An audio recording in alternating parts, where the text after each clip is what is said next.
always knew I've been somebody's check.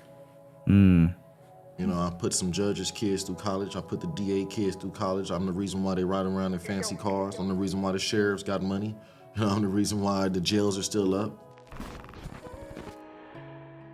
It was building us up. It was both building us as men in these streets that we need, the tribalism, and then it was the source of entertainment. Like, let's watch these little kids punch the shit out of each other, and who's gonna win. And then as you get older and you continue to fight, now when the recruiting starts, the gang members, all right, the homie got squabble, okay, he's fearless and all that type of stuff. Yeah. It's the grooming. Yeah. And it's the grooming of the ghetto. And YA breeds impulsivity over thinking. Ooh. You have 4 seconds if somebody disrespects you to attack that person. If you don't do it within 4 seconds, you're deemed, Hispanics say leva, blacks say, you bullshit or whatever it is. And then they tell you go find a daddy. You under somebody's guns. A man who's awake consciously doesn't need to worry about the consequences of a judge, because his soul and his conscience will be the one that casts down punishment. Always remember what you do in here, because you're going to have to pay the consequence in your mind forever.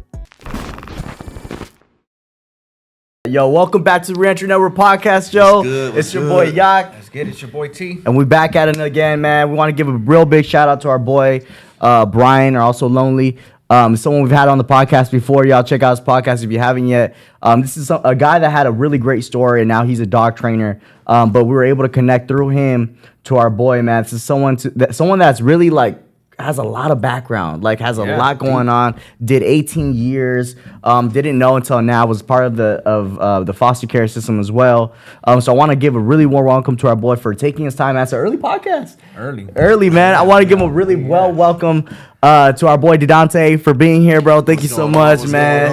Good morning. If you're in another part of the world, good afternoon. Right. That part. You already caught some of the podcasts going. We're already talking, man, right off the bat, even before the intro. But how'd you? So tell us how you know Lonely. Like, how do you know him? Like, cause y'all BFFs, bro. That's Brian James, Free Bliss, as he goes on Instagramster. You know what I'm saying? That's my brother right there. Like that's my God. That's my twin. We ebony and ivory. You dig? That's tight. And we met in Old Corcoran. Shoe kickout yard. Oh fucking way. Both fresh out the shoe. Fresh out. I just got kicked out of Lancaster State Prison. I was dropped off there in the middle of the night. They packed up my stuff. I was in the chow hall. By the time I got back, they said, look, you got to get the hell up out of here. And threw me in the van, and I ended up there in the middle of the night. So, the next morning, of course, hitting that yard, especially that yard. Corcoran has a reputation. That's the, they had a big thing on the internet where they had a title going on, posted on the Facebook, we house the monsters nobody else wants.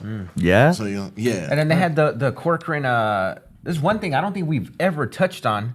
I don't think we ran into anyone that was a part of it, but those Corcoran fights and stuff that they had going on. The fight, the fight or die, the gladiator school, you know what I'm saying? The shit that was going on there. I didn't go through that, but, my big homies went through that. Yeah, they were there since they was guys that's been locked up since the 90s. You run into these old school dudes that have been there. I mean, and then you still have a lot of the COs that are still there, and that prison is still plagued with negativity. You know what I'm saying? That prison is, we'll get on that because there's a lot of wars that's going on right now within that prison that was brought on by a CDCR. And I'm one of them dudes that's seen it and I said, you know what I'm saying? Yeah, no, and we appreciate that. We chopped it up beforehand and you said that you had a lot of interactions with CDCR. So not just on an inmate level, but we're talking about administration and stuff like that. I've sued the Corcoran warden. You know what I'm saying? It's on there. People, if you Federal Reviewing Rights Act, anybody who wants to look up any case or anything like that, Federal Reviewing Rights Act, Penal Code, up in there, Section 6054. You can look up anything of anybody that has a case. Yeah. So, Didontae versus Kenneth Clark. I sued the warden. I sued his sergeant. I sued his captains. They drew down on me with their mace cans inside the chapel while we was in there having the Islamic services. No fucking way. Yeah, how did that even take place? Like y'all were so you were in there doing your.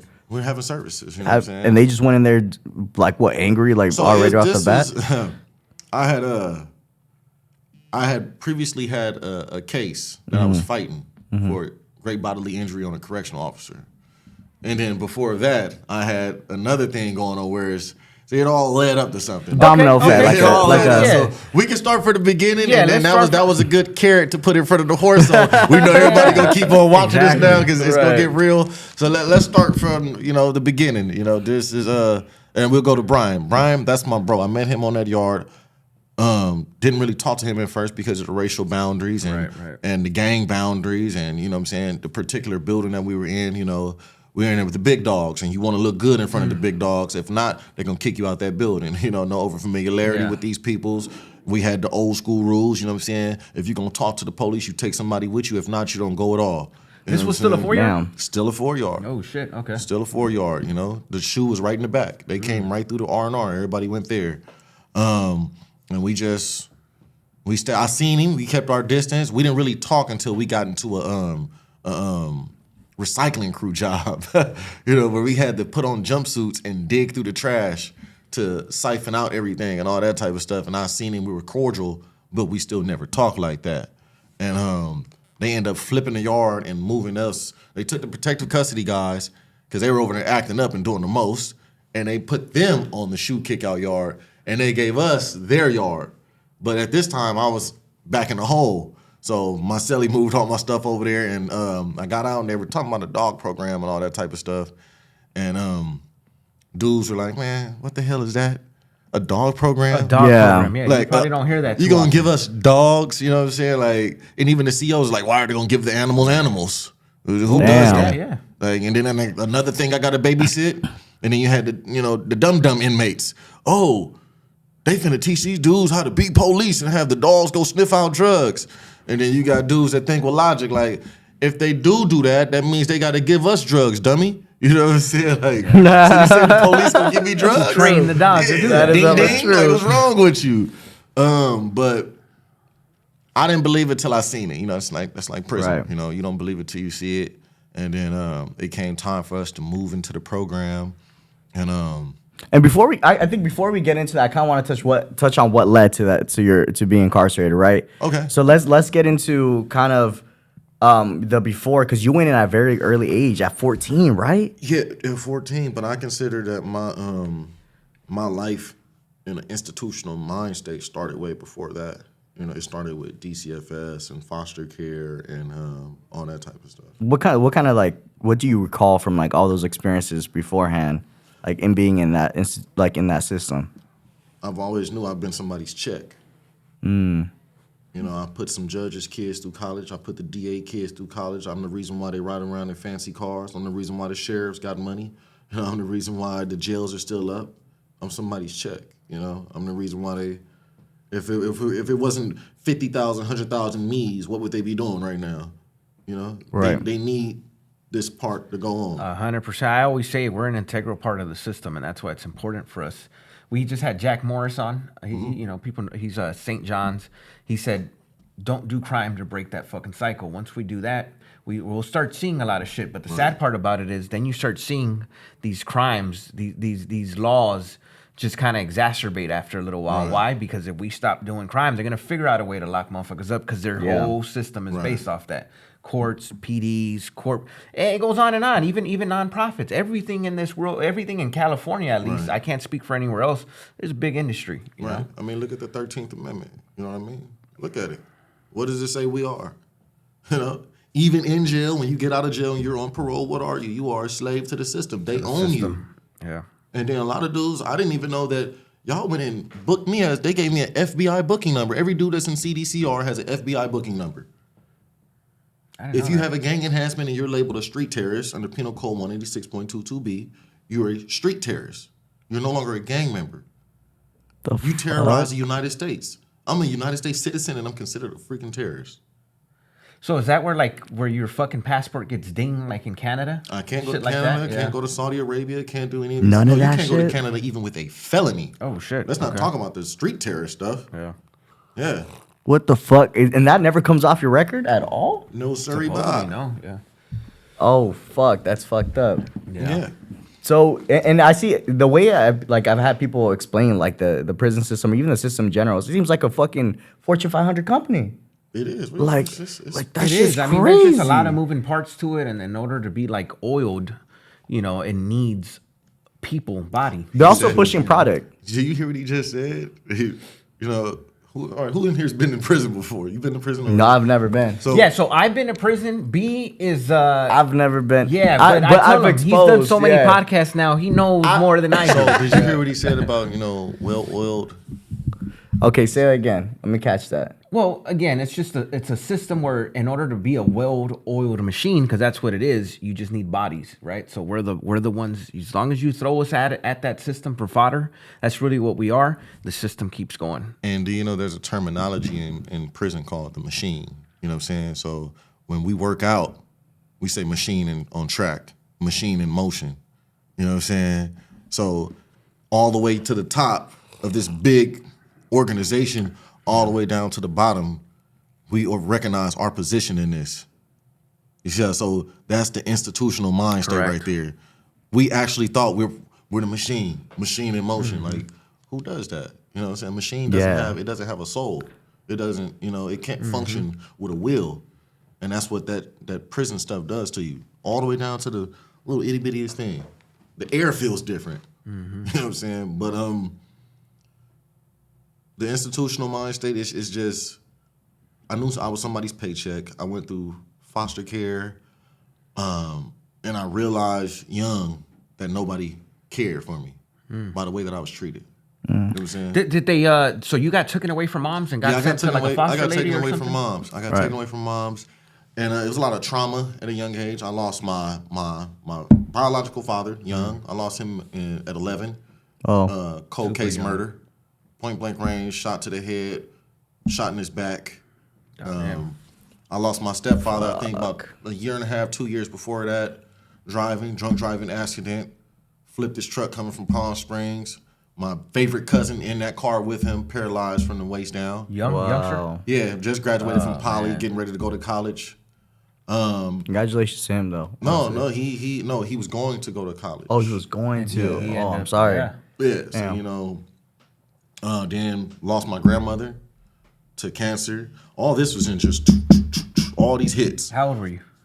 That was 10, 11, 12. All this was happening just rapidly. Damn, that's fucking crazy. Those are your adolescent years. Those were the good years. The years that you learn shit. You're supposed to build your character. You're supposed to solidify yourself a little more as the years go on. Right. And you're experiencing trauma after trauma after trauma. Right. I'm also thinking at the same time, it's like you're losing guardians. Right. That you could have gone to if, with the mom situation, you could have gone to your grandparents or your other family members. A lot of them, I seen them suffering. You know what I'm saying? Like I seen my grandmother suffering with her ailments. Getting both of her legs amputated, having cataracts. Then I seen my mother suffering to take care of her. We lived in an upstairs apartment in Long Beach after she left my stepfather, and I would see her carrying my grandmother up the stairs. No, a flight of stairs, and my mom's only 5'1". She's doing a full flight of stairs to get her upstairs and downstairs and doing this every day without a car. You know what I'm saying? And then I had an older sister. She has, mental disability, just having things go on in life. It was stuff happening as a kid, To this day, the things that happened between me and my mother, it has made me the man that I am now. Whether it been bad, whether it been good. Whatever she taught me, if she was hard on me, that hard made me get through the stuff that I would later go on through life. Some things you have to go through. Right. I had to go through foster care. I had to go through prison. I had to go through that. So at this time, it's like all the doors that was shut or whatever trauma happened, I endured it. Pressure bust pipes. Correct. You know what I'm saying? All the spiritual people out there, God gonna only give you so much. So he know I could take a lot. So I went through it. And it is pretty crazy though that you shouldn't have to take a lot at that age. Right. Your average kid don't have to fucking do it, but in our communities, that's how we grow up. We got to be a little more seasoned, a little more weathered. And we live differently. People don't understand in the black and brown community. It's certain rules that we have that that other people don't know about. Like I was taught as a kid, don't talk to white people.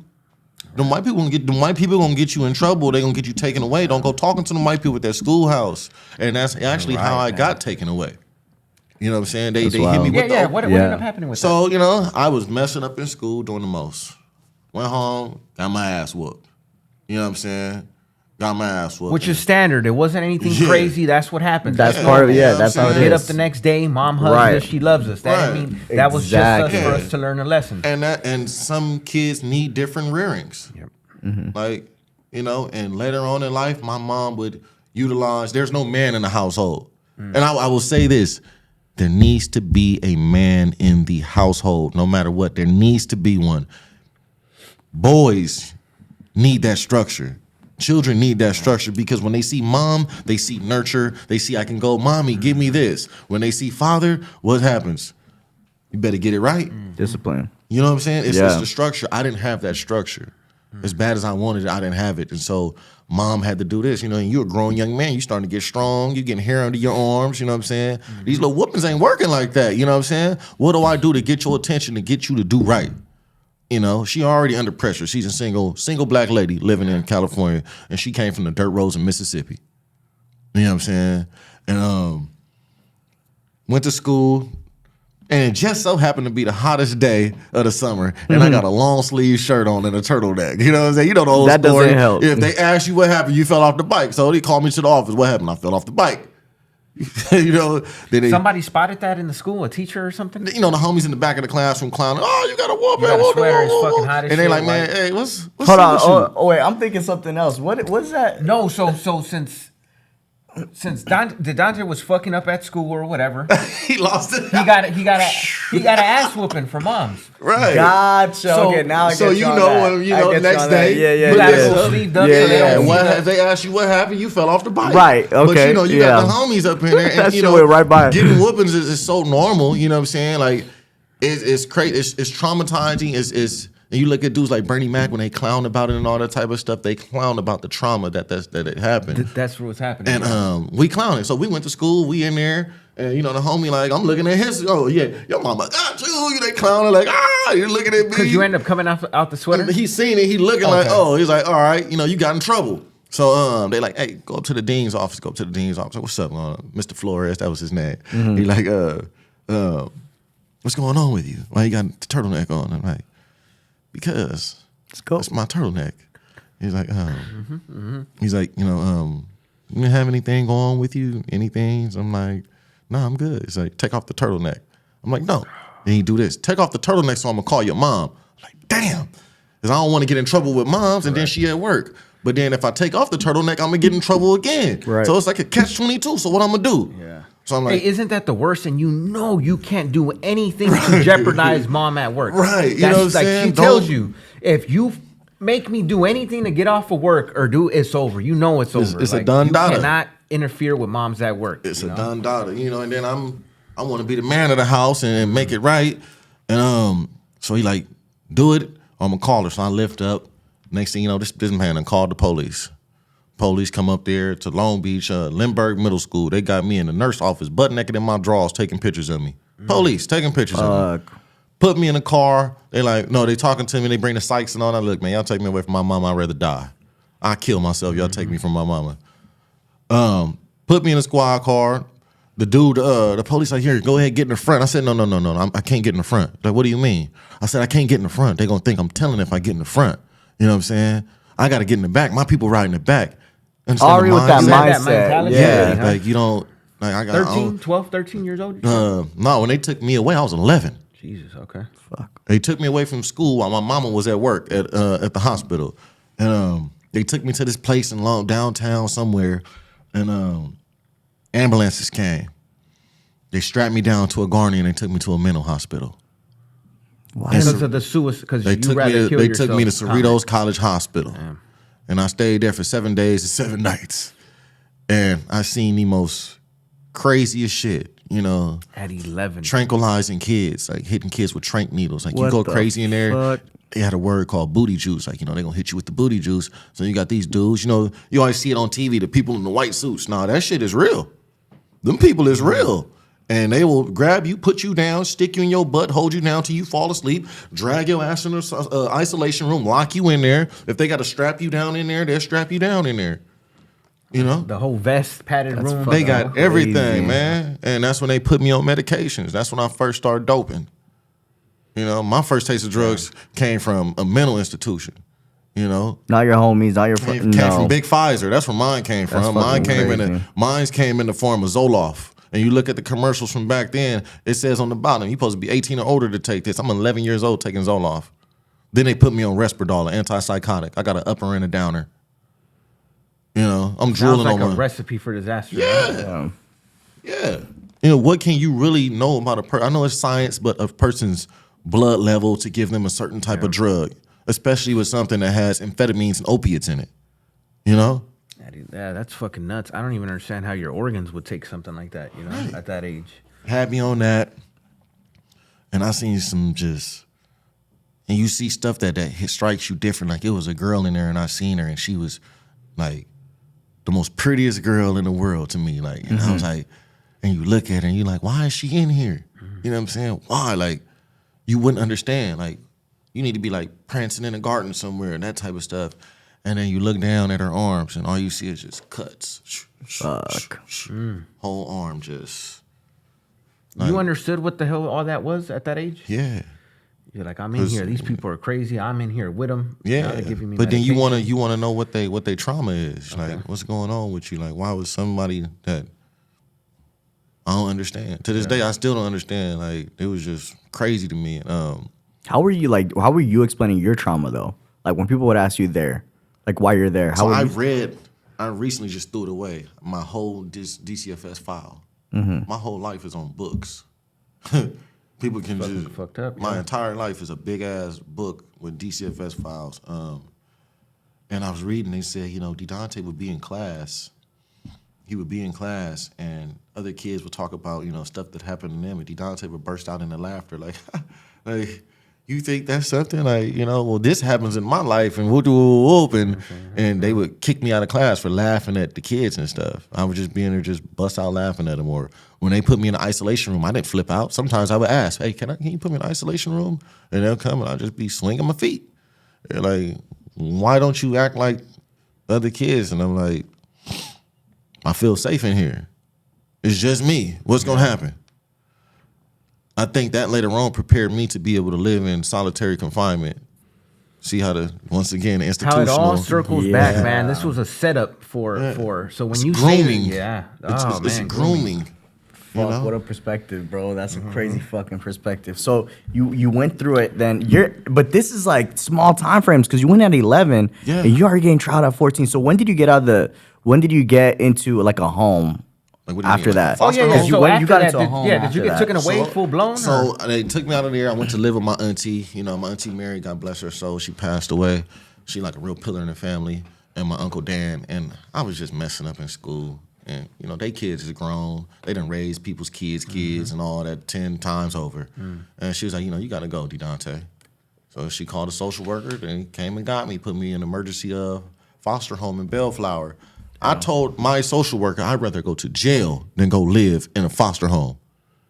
I'd rather go to jail. You know what I'm saying? I don't want to go live with these people.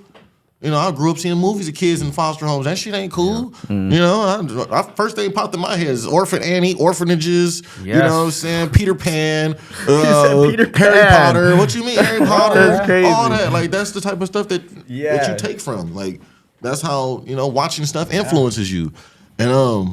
And then there was the other side of it, like, oh, maybe I can go live that dream and that picket fits with that beautiful white family and that golden retriever and dad's barbecuing every weekend. And you have that, you know? Crazy how conflicting that is in a young child's head at that age. You're just like, I'm just thinking how fucking mentally taxing that has to be. Crazy, like, bro. What if it is that? What if they got me scrubbing fucking floors and giving me porridge, you know, or whatever? Then you think about maybe I should run away.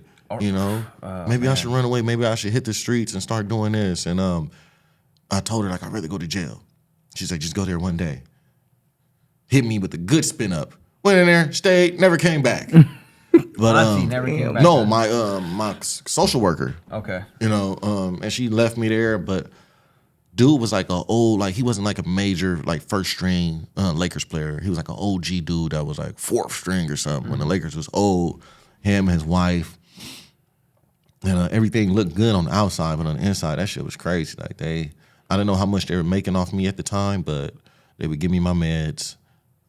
Kids were entitled to get $50 a month for clothes and utilities, but that ain't nothing. In just the 2000s. $50 ain't gonna do nothing for a kid for a whole month. And it was certain things that really rubbed me the wrong way. Like, I never was able to go get clothes for myself. They would give me all the hand-me-downs from the previous kids that they had. So I was going to school in Bellflower, and I was walking around with jerseys on that came down to my knees, and I was 5 foot at the time, 4'11". I'm still a little kid. Yeah. They would have family night, and I would try to go out there with the family to watch TV. They would tell me I wasn't allowed because I was a foster kid. So I'd be in a room, with a little crank-up radio listening to music because they didn't have nothing in there for me. They'd go do family stuff. I wouldn't be allowed. Just crazy shit that was happening. Then, the son, he felt entitled. And I noticed things at a young age, like the dad would get up early in the morning, just berate the wife. You filthy whore, bitch. We'll just going big on her early in the morning. Like, and I'd be sitting there listening like, what the hell? So the son would be up listening too. And he would take that attitude that he learned from his father, and the foster daughter that was there, older chick that was there with me, she was phasing out. That's where she was like the Tiffany Haddish of my time. Tiffany Haddish is a stand-up person. Like, she'd get on your ass. She was like that. And he would go in there and do the same stuff that his dad was doing to his wife to her. Like, you filthy whore, bitch. She'd leave and go to work, the little son, and go in there and cut her panties up and stuff. Man. Then she'd tell the dad and the wife, like, y'all need to control y'all kid. Y'all let them do everything. And they'd be like, get on her. Shut the fuck up. So she moved out. And I was like, man, I'm going to be here by myself. I'm devastated. Right. And all this was because you couldn't go back to mom's. Yeah. But she was involved in this. She was I'm assuming, ready to take you. She had to go to court. Yeah, my mom, she was like, I need him back. And I would go on weekends, and, they knew my sister had disabilities. Somehow they were talking to their son about my sister, and this one foster home. And Brett said something about my sister, and it's two things that you couldn't do with me when I was a kid. I had to just flip the switch. Talking about my sister, talking about my mom. Yeah. And he said something about my sister and smacked me on the back with a broom one night. And that's when I don't know what it is. Like, not everybody grows up being a bully. It's sometimes the ones who are bullies that end up becoming the bully's bully. You know what I'm saying? It's that, how many punches can he take before he flip? And I was one of those kids, like, that picked on, you're short, you know what I'm saying? My best friends, we ended up falling out. Little kids in elementary school, I got packed out one day because being black. First shot of racism right there. And ever since then, it was on. Nope, Long Beach, Jane Addams Elementary School. Yeah. Jumped me in the bathroom and turned off the lights and called me a mayate. Dude, we were just friends a week ago. What the fuck happened? That's fucking crazy, right? How you start growing up and then you realize, or there's just some societal shit that goes on where people just start drifting their own ways. You grow up riding bikes and playing football, bro. It's the upbringing. You know how they say 1 to 7 kids are pure? You know what I'm saying? They don't have any type of connection to anything. We just kids. Yeah. And then as we grow up more, we look at who we're influenced by. It's like, damn, we got to really start taking better care of these kids out here because they watching. They absorbing all that. So they seen what their brothers and stuff had going on, and they went to school. It was like, well, we want to be like them so bad. So, you're on the chopping block. Right. So let's get with the program. And went through that, and it flipped. I was in woodshop class, and as a kid, I watched movies. Another that's where shit goes down. I used to love watching Warriors. You know what I'm saying? Warriors. Bro, I was about to say too. Oh my God. We're coming out to play. Yeah, so, they made all their weapons and stuff. So in my head, I'm like, all right, I'm a warrior. I went to school in woodshop class, and I make a little Dodger bat, and I put nails in the end. And I put it in my backpack. I guess the teacher had seen it, and they called me up to the psych's office and up there with the teachers, and they're like, what's going on, Didontae? I'm like, I'm good. What's happening? Anything, new? How's your foster home? I'm like, I'm good, you mind if I look in your bag? And say, okay, here, go with the flow. She opens like, what's this for, And you know how they tell you it's confidentiality with your therapist? I'm like, oh. So, and they don't tell you the other half, though. Right, if you say something yes. So I'm like, oh, that's something I was gonna smack my foster brother with. That's crazy. She's like, what? And she started asking me, like, where were you gonna hit him? I was like, well, I don't want to kill him. I just want to hit him back because he hit me, but I want to, like, make him hurt. Right. And she was like, why? I said, because he talked about my sister. She's like, all right, I'll be right back, then you can go. She left. Next thing you know, the school alarm started going off. This is after school. I've been sitting here for like 45 minutes. Lady ain't came back. So I get up to walk out. I bend the corner. They done called the sheriffs. I'm in junior high. They got sheriffs lined up 5 on 5 right here. They hand on their holsters. They got a Garney right in the middle of the office. So I can't get by this way. I can't go backwards. And they got the fire department parked out front. They got the ambulance drivers, and they like, Mr. Farmer, we just want you to lay down on the Garney. I'm like, what? Like, we don't want just lay down on the Garney. We're gonna get you some help. What the fuck you mean? Give me some help. Yeah. I'm like, I'm going back to the hospital. Y'all locking me up again? Yep. Put me on there. This time they strapped my head down, strapped me down tight. Oh, fuck. Take me to Torrance Mental Hospital. I stay 14 days now. Was supposed to go with my auntie, but, to this day, I thank this lady for not taking me into her home. For not taking me. Why is that? Because I would have destroyed her household. You think at that point you were already there? I would have bro, I was just finna go whack a kid with a Dodger bat with nails sticking out of it. Yeah. You know what I'm saying? It's pressure from going through all this shit, and I don't have no outlet, And I was, what is it? Is it an H-bomb? Could be, yeah. You know how an H-bomb, it doesn't explode, it implodes. So I blew up on the inside and was just seeping out, and it just broke the crust, and I'm all the way full-fledged. The magma's coming downhill. Mm-hmm. And I stayed there, and she was like, you can't come here because, the stuff that I got going on, I can't watch you all the time because I was going to go do some crazy stuff. Right. She couldn't supervise me. I respect that now. I understand that now. I have to go through this cycle. Mm-hmm. And I went to a foster home in Long Beach. Best people in the world.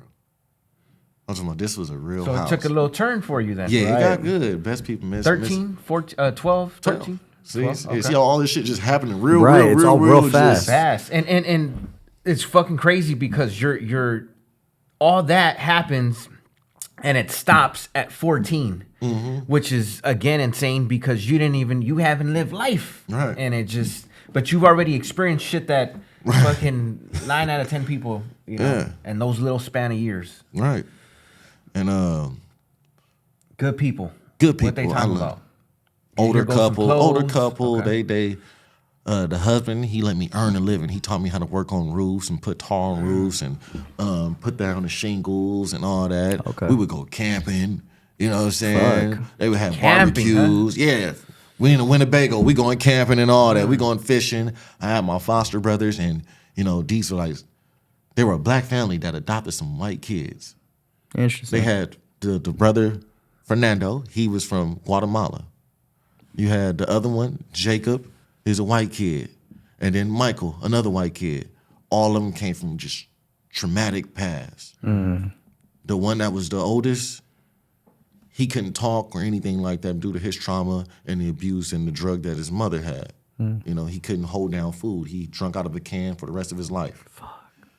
Nando was left somewhere in Guatemala and was put in a foster care system and was adopted by these people as a baby. All these kids came as, babies. And Jacob was in addict's home with the father, and he put his head in the toilet and stomped on it. Oh, shit. As a kid, little baby. Nuts. And so they adopted all these kids and raised them. And they hadn't had older kids in a long time. Then even their son that went to the Marines, he was adopted. They built lives for these guys. Damn shit. That's Shout out to them. On the real. Like, they the peoples. That's where I got my first dog. Like, they took me to Long Beach, SPCA, and they got me a German Shepherd puppy. Is that something that you had asked for them? I wanted to to be an ASPCA cop. Would you believe that? Like, that's how. Yeah. How early did you want to do that? Bro, I always loved dogs. I was Steve Irwin, Crocodile Hunter, all that. Oh, shit. I got a beef with stingrays right now for what they did to my guy. You know what I'm saying? Oh, yeah, stingrays don't want to smoke with me. Bro. Yeah. But it's just all the Steve Irwin, Jack Hanna. I was always into, like, animals and stuff like that, you know, just loving animals. And I always wanted to, like, get with dogs. Like, who didn't want the dog? Man's best friend, baby. Facts. Yeah. Question: do you feel like that started alleviating some of that stuff that you were going through internally? Right. Yeah, like having it was, somebody the only like other that? outlet that I had was music, and I was, you know, Bob Marley and, you know, Chronic album and all that. Yeah. And then when I didn't, it was too much going on here for that little outlet to take over. So the dog was just it, you know. That's nature in its natural form. You know, I don't have to go talk to no humans because I don't trust humans already at this age. Yeah. You know, this is a little piece of innocence. It's a little piece of heaven for me. And I just love the hell out of it. He ended up dying real fast. Got some type of ticks. I didn't know about ticks. I was a kid. Got ticks and blood got messed up and he died. Did that impact you, though? Because, like, this is somebody that you were like... Hell yeah, I cried. Hell yeah. You know, cried. I just put my pup of 2 years down, you know, a month ago.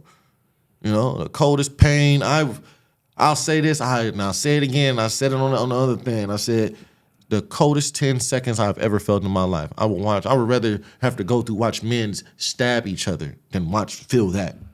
Like 10 seconds. The needle goes in. I know. 10 That's seconds and it's over. Just that fast. That's so sad, bro. You know what I'm saying? Just that fast. You know what? I give it to you. I had my same thing happen to my dog. We had to put him down. My brother and my girl went in there for it. I knew I couldn't handle it. I was already balling up outside. I was like, I can't be in there for that shit. I did the whole thing. Like this was my baby. You know, I took care of him right there, all the way to the. I'm your guy. Mm-hmm. You know, you was there for me through my hard times. I'm gonna see it through all the way to the end, to the down to all the way and 10 toes down. You know, like that same energy with the homies. We out here on this main line. We're going to stomp this yard. You know, we know what's going on out here. That's my God. That's my road dog. And in those moments, you feel every bit of rage, anger, sadness. Like it's just like you get down and you scream on the inside, but you got to hold it together because you a man. You know, you can't show no weakness. You got to, all that shit goes through your head at one time. Just smash through you. Then you get up, wipe your eyes, put your shades on. You know, you thank the doctor, get in your car, and you go home. You know, you get in the car, you go through it again. At night when the lights is off, you go through it again. You know? But that household was a beautiful place. I love those people. Then something happened. It's like, fuck. Something, huh? So, Department of Children and Family Services for years been plagued with just not taking care of kids, man. Not taking care of kids, not treating kids right. You know, they didn't care. And they wanted to have me have an older sibling that was close to my age. So they brought a guy in. And they didn't have kids. I was the first older kid they had in a long time. They brought a guy in and he was there. And it's crazy. Older was 12 years old. Yeah. Okay. Because they were used to babies. Right. Okay.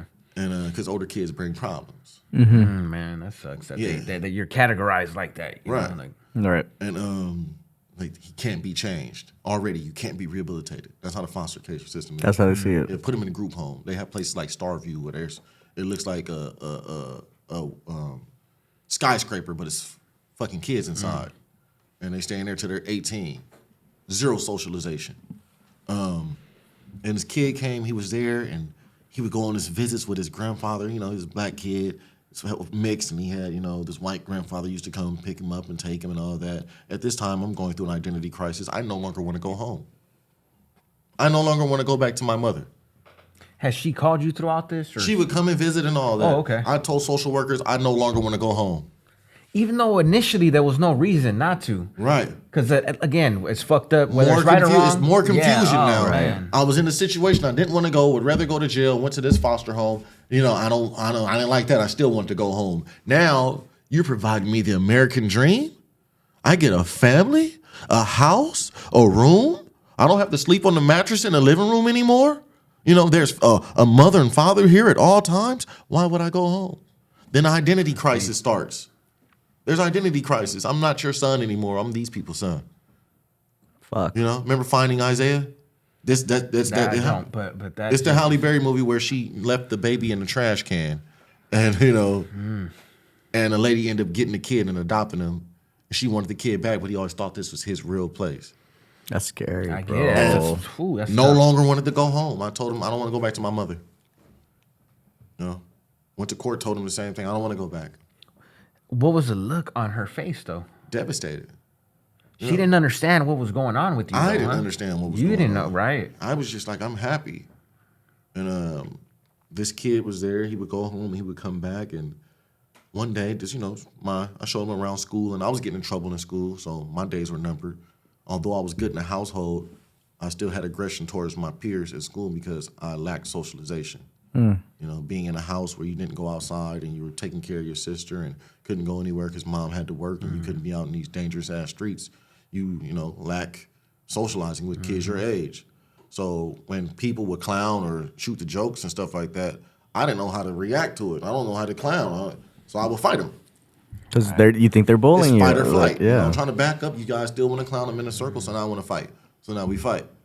And they were getting tired of that, but the kid came home one night and, I noticed that he had peed himself, but it was only pee on his back end. So I tell my foster mom, and she's like, boy, you peed on yourself. Come on in here and go to the bathroom. Have him use the restroom and clean himself up. And then he left again and went to the grandfather's house. And then he came back and he was more this is crazy. wet. I think I know. Yeah, man. And I'm like, hey, bro, what's going on? Like, I was in the pool. I was like, if you was in the pool, like, why would only this part be wet and all this type of stuff? And I went, told my foster mom, like, there's something weird going on here. And he's, walking funny and he's crying in his sleep and stuff. And I don't know what's going on. And she went and pulled him out and talked to him. And, he broke down and told her, like, this has been happening. Every time I go over there with that grandpa. Yeah, this man was That's so fucked up, bro. And then that man ended up, they stopped letting him get him. And I guess they tried to launch some type of stuff. And he showed up to this lady's house with a bat one day in the middle of the night. We in there scared as hell, like, what's going on, And I ended up going to school, getting into some more stuff. They had to let me go. I ended up moving to Compton, back to Compton. That's where my family's originally from. And I'm moving to a foster home, another, good home. But it was just not right for me. It was a good home, but it wasn't right for me. It wasn't a fit. And they were so hung on their old foster kid that had went back home, and they wanted me to be that foster kid. And I'm like, I'm not that guy. Yeah. You know what I'm saying? I'm running around in the neighborhood. I'm living over there in the Kelly Parks now. I'm running around in that neighborhood. So throughout that whole time, you were exposed to the gangbanging that was going on. You knew about that stuff. Man, I'm such a idiot of stuff that was going on in society. I tried to start a gang in Long Beach, but I forgot that Long Beach does not have Bloods, and I didn't understand how like real gang life was, and we were just dudes putting each other on and eating pizza. So we're like, all right, 11, 12, the Angels is gonna be our hat, and we're gonna wear red. And it was grown men in the neighborhood that were like real gangbangers, and I was like, man, what the hell? Like 3-4 dudes walking around with red and Angels hats on, and you know what I'm saying? Like, hell no, like. Shut that down. Like, nah, we good. Immediately shut that down. Like, I'm straight. Just seeing, like, the dudes in the neighborhood, like, all right. I wasn't influenced yet. I didn't want to, it wasn't something I was looking at yet. I had too much going on. I actually, while living in that household in Compton, I ended up starting to tap dance and play flag football. Like, I wanted to get into the arts type stuff. Shit. But I would still go to these people's house and visit. The one that you had just left. They just like, you got to get your life together, man. And I would still go back. We still go to different places, my visits there with them. I could have went to my mom's house. That's how I was saying, I want to go have my visits with them. So I'm neglecting my mom. And one day I went over there like, your brother wants to talk to you. It's my little Guatemalan brother. And I'm like, all right, like, cool, what's up? I go in there, we start playing Xbox, that's his thing. We used to always play, what is that? The dirt bikes, the 4 wheels. So we used to play that on Xbox. ATV Off-Road Fury. That was the thing back then. That was the thing back then. See, I was just recollecting all this. Those are my memories that I had. And I go in there and we chilling, and he's talking to me. I'm like, what's up, bro? He don't want to talk. I'm like, nah, bring him, put my arm around him. What's up? Talk to him. He's like, you know the boy? I'm like, yeah. He comes in my room at night and he lays with me. No. Fuck. What the fuck you mean he lays with you? Well, what are you talking about? He lays with you. He's like, he comes in here and he lays with me. He wraps me up and he lays behind me. And it's like devastating because it's like, it's my little brother, I want to protect him. Then it's... You feel like you knew better than these other kids? Like you were a little more... Man, I'm hip, man. Right. You're the oldest one out of all. But I mean, fuck, still 12 years old, still a kid. You see things, man. You see things in life.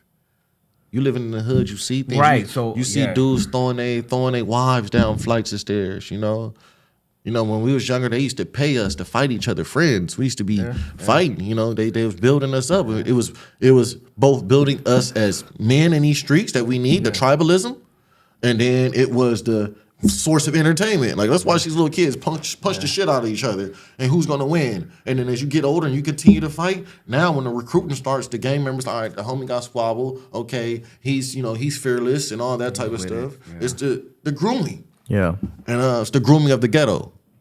And he told me that and just rage. And, I went and told the parents because they wouldn't tell the parents. I went and told the parents, like, this, that, and the other. And they're like, that boy did this. And we were having a dinner out there. And once again, the switch. Mm-hmm. Because my intensity level was here. Right. At all times. Like, due to everything that I've seen in the world, when madness happens, even at my stepfather, who's an ex-military, had 4 houses, you know what I'm saying? He had stuff going on. The level of violence.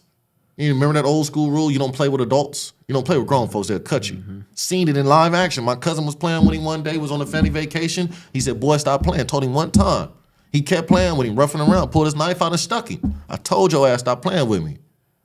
You know what I'm saying? That's so I have to make a point now. So I asked him, what did you do to my brothers? What did you do? Did you do what he did to you to them?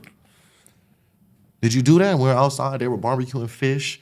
I remember it all. And I told him stand on the pole. And I took off a belt and I just beat him. And I kept going and I kept going. And then the people seen what I was doing, and they're like, they seen him as a kid traumatized. I seen him as a person that's hurting my brother. Mm-hmm. They still looked at it from an adult parent's point of view of foster care system. I, as a kid, not knowing anything, I need to cause damage and I need to hurt you so you don't do this ever again. Right. Yeah. You know what I'm saying? Like I've been going through. You need to feel this. And they seen that, and I went back home, and I never seen those people again. They packed up those kids and they moved out of state from a house they lived in for over 30 years. You think because of you? I hope you didn't put that on yourself, because I can imagine that's a lot of fucking weight. The situation, just in its totality, you know what I'm saying? Did they leave the rest of the kids too? No, they took the kids that they had adopted. Even that one? Right, they took... No, they got rid of him. You know what I'm saying? God bless him. I hope he gets some help. Absolutely, you know what I'm saying? Right, you suffered. You didn't. And then I went out there to went back to Compton, lived there, got in trouble, and then DCFS. If y'all don't know, it's like they treat kids like dogs. That's another reason why I relate to dogs more. But I stayed there because she had a dog. I'd have been left. She had a defective one of those U.S. Customs dog. He was dog reactive, but he was supposed to be trained to be, to do certain tactical work. And later to this day, I just found out that 90% of those dogs are washed out. Only a small percentage get to actually be the actual bite work, security dogs, and drug sniffing dogs. Because they don't make the cut? Don't make the cut. Okay. And he was one of those, and he had a problem, so he couldn't be around other dogs, but I was always go back there with him. Big giant shepherd. He stand up. He's taller than me. I'm out there wrestling with this dog. I'm the only one that can walk him. He pulling me down the street though, but I'm walking him. Yeah. And I lived there, went through that, started tap dancing. That was the coolest shit in the world. That's wild, man. That's something that That's like a very special art, bro. Let's take us to so we stuck a little bit on your upbringing, but the reason for it is because you didn't go past that. You didn't really go past the adolescent stage. Exactly. A lot of, so you guys may think this is all the precursor to it, and just know that we touch on a lot of topics that apply to a lot of. There's people write dissertations on the stuff you were saying, the medication in black and brown communities, the ADHD, the branding of that in schools. You get more money, all these things, right? So eventually, again, you didn't even have an adulthood. There was none of that. You get busted at 14. Take us. What was the lead up to that? How does that happen? Bouncing around from, I left. All right, so I was at the, I was doing the tap dancing and stuff. At the Compton spot. Yeah, at the Compton spot, but I was still getting in trouble in school. I had gotten in trouble for taking brass knuckles to school and nunchucks. Swap meet. Yeah, because we was finna have a ride at school. I was going to Roosevelt Junior High in Compton. And we was finna have a ride with the cholos. Yeah, so already at that. It's racial. You know what I'm saying? T-flats hitting up NK on the wall. That's if you saying nigga killer, then at a young age, just you gotta kill me. And then what's happening? So I got some brass knuckles. Went and bought some, and I'm like, I'm finna clock somebody upside their head with these things. And once again, getting in trouble in class, talking shit. I was flossing like, look, I got these brass knuckles. So teacher get wind, they bring me up to the office. Oh man. Send me home. They like, he gotta go. And in DCFS, like I say, is you get treated like dogs at the shelter.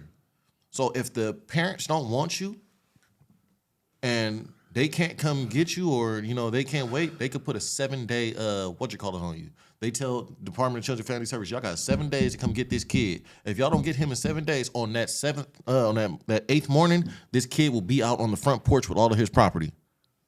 And she put in her 7-day notice on me. But you're still under 18. Like, they don't.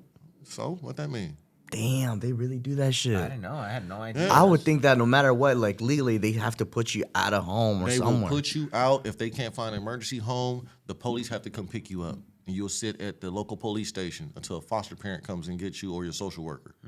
Fuck. Yeah, or if they can't find a home, they put you in jail. They'll throw you in Los Padrinos. They had a special unit for kids that they couldn't get homes in Los Padrinos, so you're in jail. Went to another place. Then I graduated to group homes.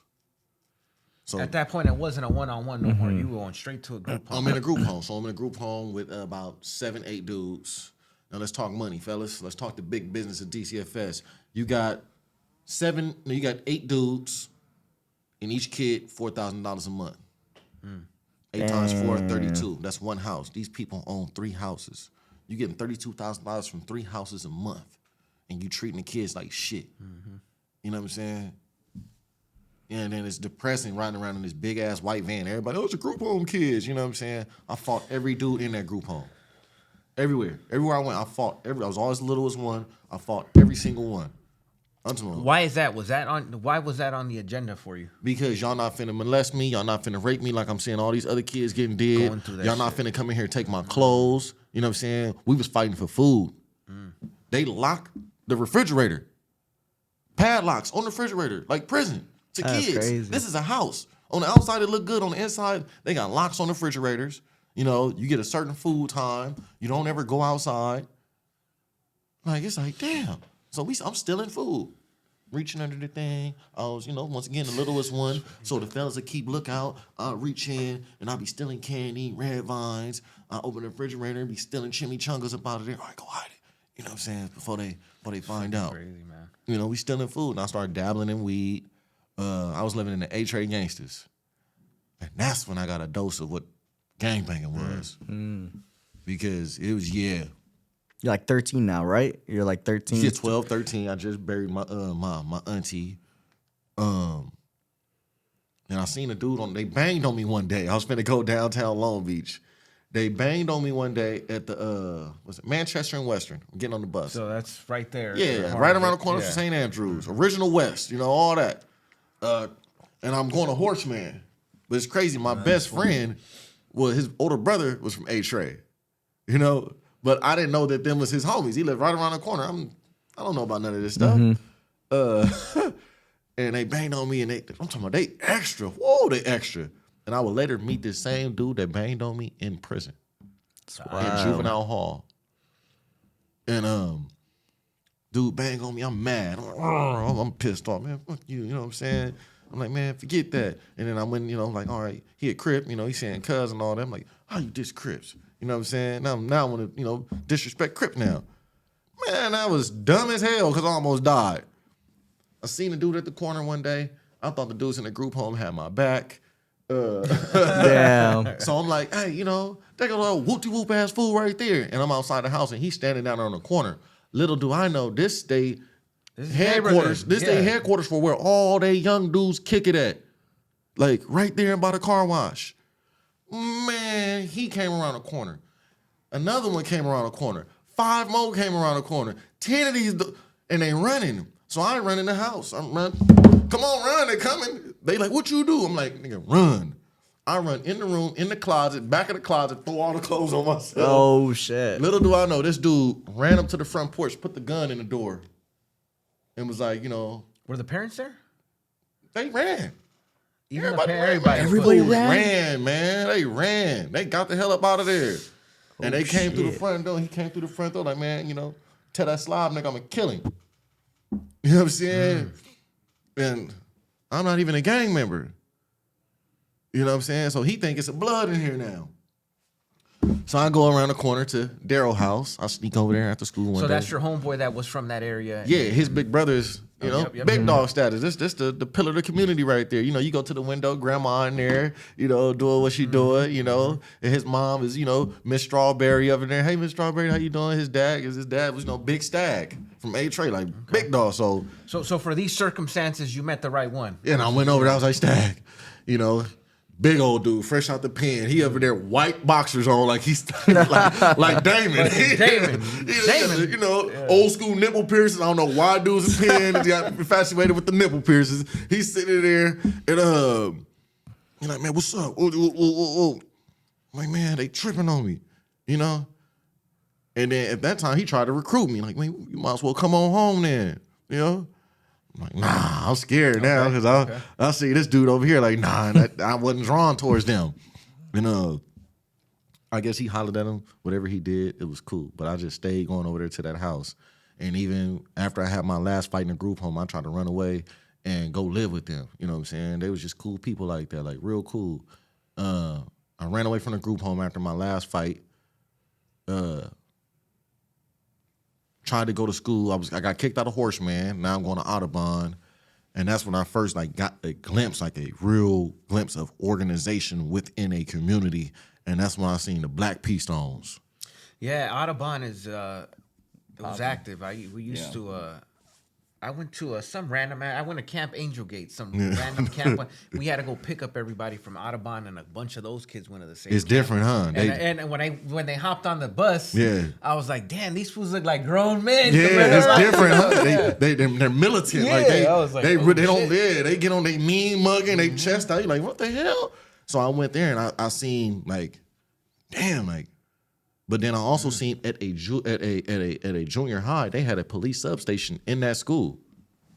Like, school police had a substation inside the school. It sucks that there's probably is shit going on where you need it, but then again, why the fuck? There's another underlying issue there. Why would you need law enforcement at a fucking school where you're supposed to be getting your education? Right, right, But, and and at that time I turned into a bully. That's when the bully mindset started, because I started seeing kids that had so much. Like, you see the kid, I'm always observing. I see kids getting out the car, crying and complaining to their moms. They get out the car, Jordans on, full clothes, chains and all that. You know, they got Game Boy Advance, Game Boy Color and all that type of stuff. So I seen them doing that, and I said, nah, I'm going to go take that from you, because maybe if I take it from you, you appreciate it more.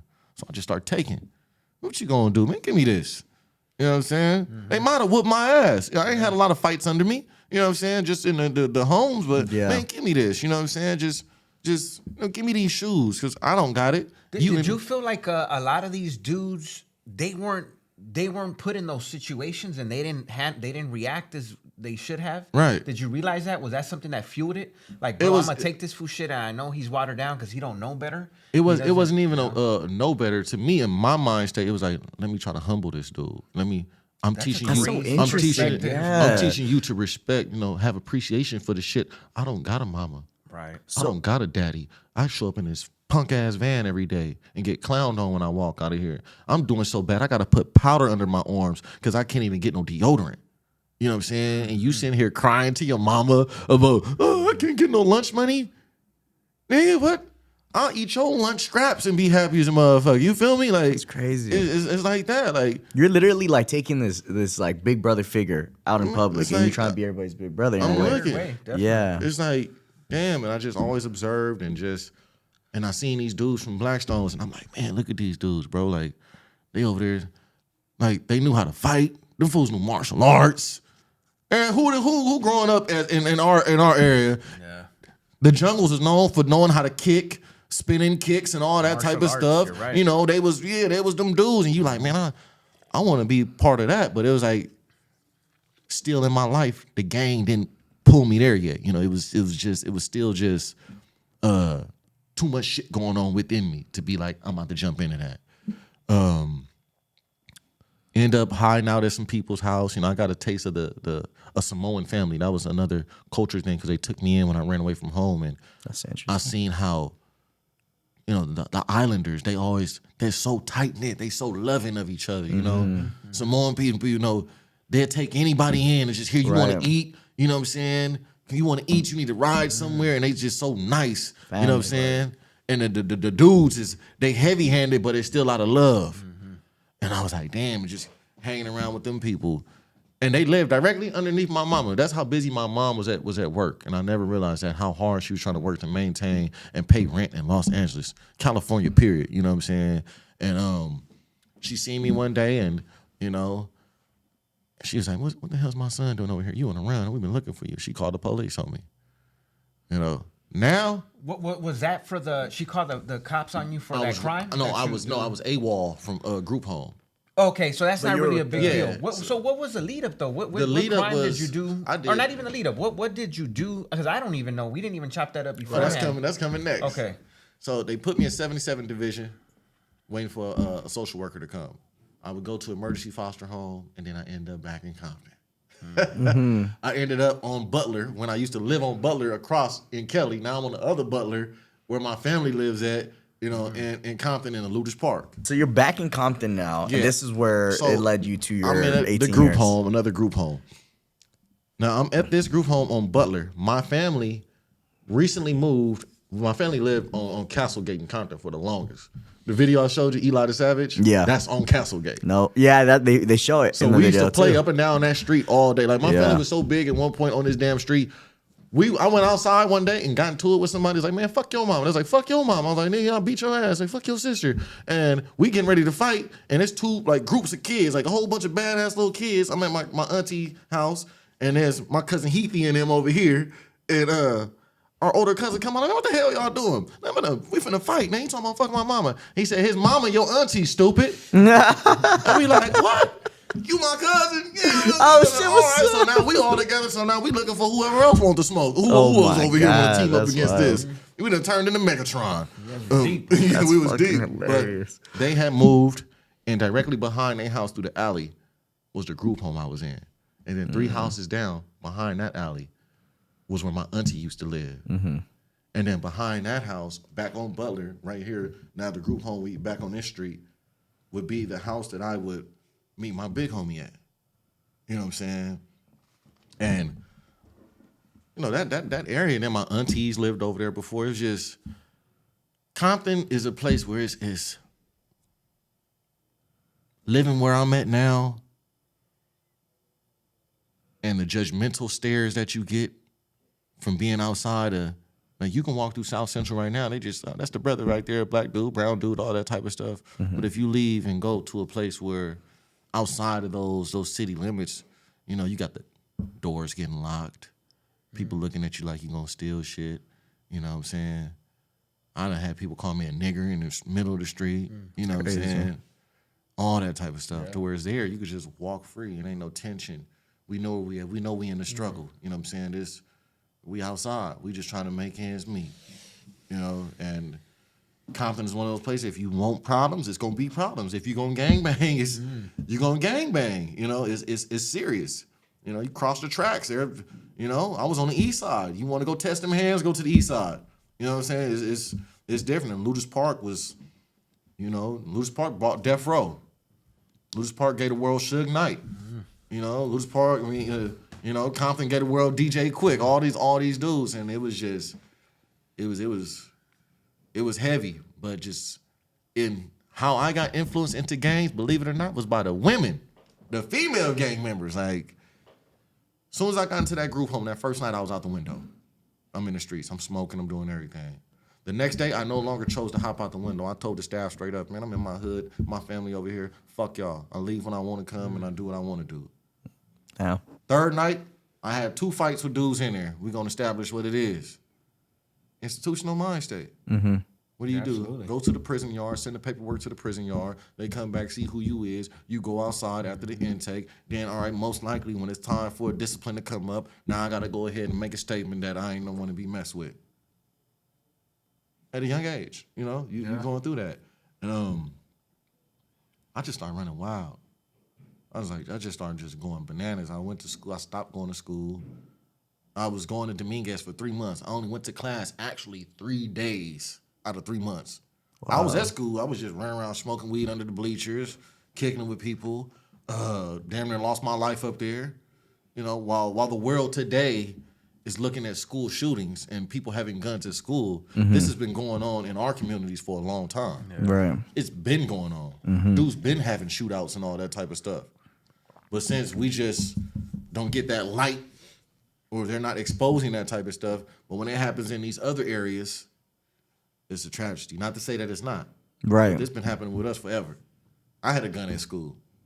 You know, I had a deuce in my boot, and then when I graduated and had my 9, I had that up here. You know, but I got kicked out of Dominguez, and I'm going to Chavez. Had a problem at the group home, got kicked out of there, got sent to Boys Town over there in Long Beach on Warlow. Escaped from that joint the second night. I couldn't do that. Jumped on the train, went right back to Compton, went to go live with my big homie. But meeting this dude was something different. Like, it wasn't, the gang members never asked me to join the gang like everybody else was. They never said, come over here and put in work. They said, nah, go to school. It was weird. Like, man, the little group home kid.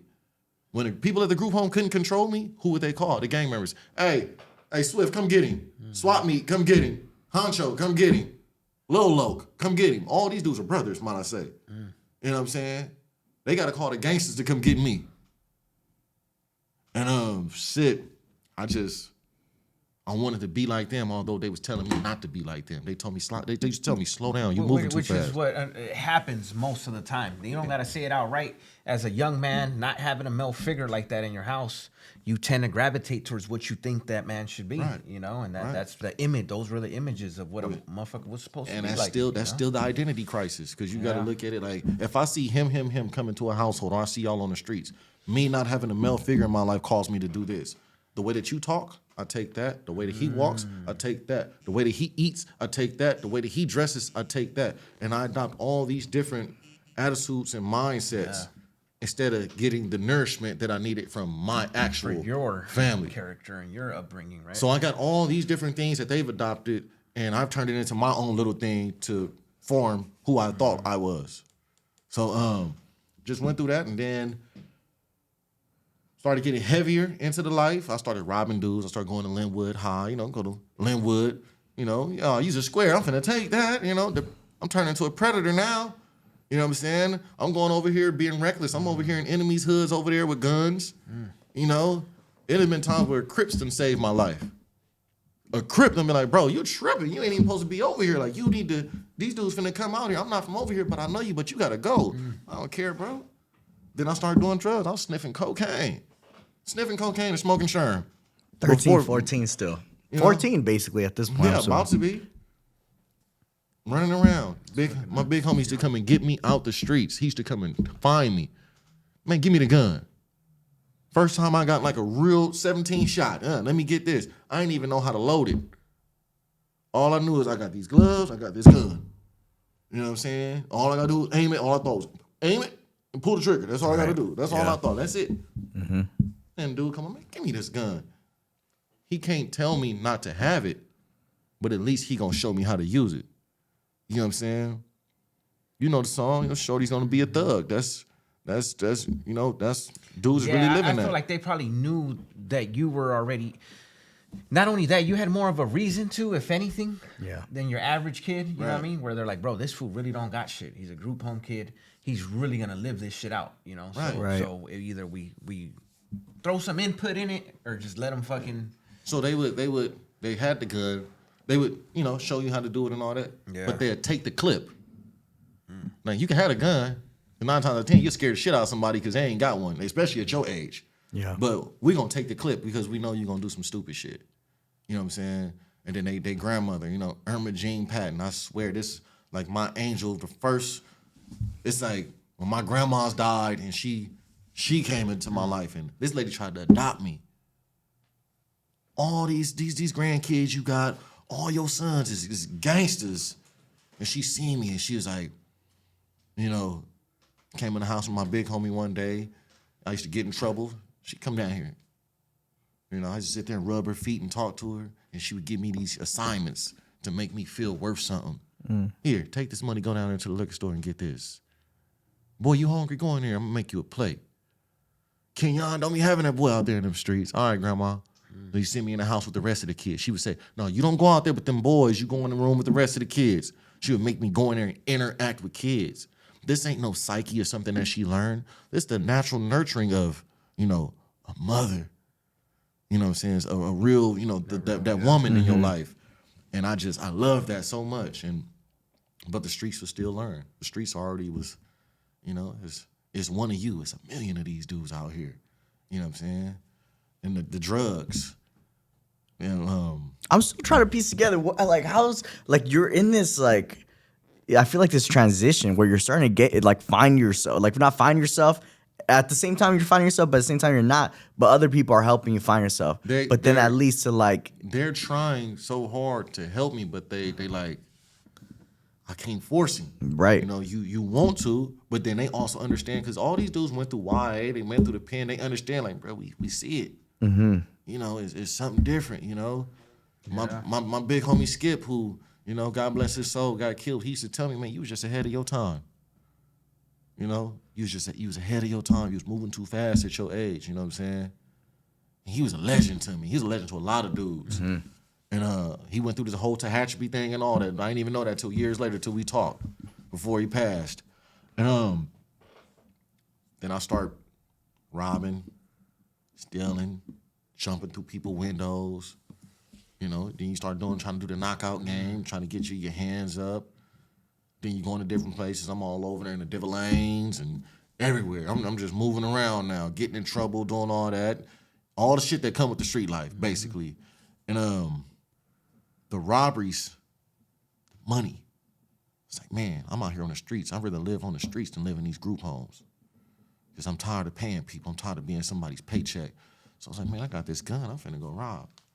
One robbery led to another, robbery led to another, led to another, led to, I'm talking about it just went crazy. I got money now. And the day after I got locked up, well, the night I got locked up, I was actually planning on robbing my first bank. What the fuck? So accumulation of all those robberies, you're like, fuck. I went from the corn man to the ice cream man to the DVD man, to the liquor store man, to the stores. You know what I'm saying? Escalating.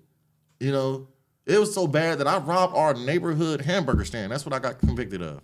I got convicted of 5 counts of armed robbery, 5 counts of possession of firearms. But that's how they was adding it up. Ding, ding, ding. All the little intricate shit. Like, what the hell? And they didn't even have no gun. And 5 counts of criminal street terrorist acts. Damn. Got locked up. Went right in. Went to Los Padrinos. Was there a few months, and that's when I got a taste of the savagery, the real treatment of the kids. And I was still just, my mom came a few times, and she stopped coming, and I did it. You know what I'm saying? I fucked that up. I did. I'm talking about I crushed her with what I said to her. I was so intrigued and so into this gang life, so like I'm accepted. I'm accepted. I get to look at these dudes. You know, look at these women out here. These women ain't scared of nothing. They beautiful.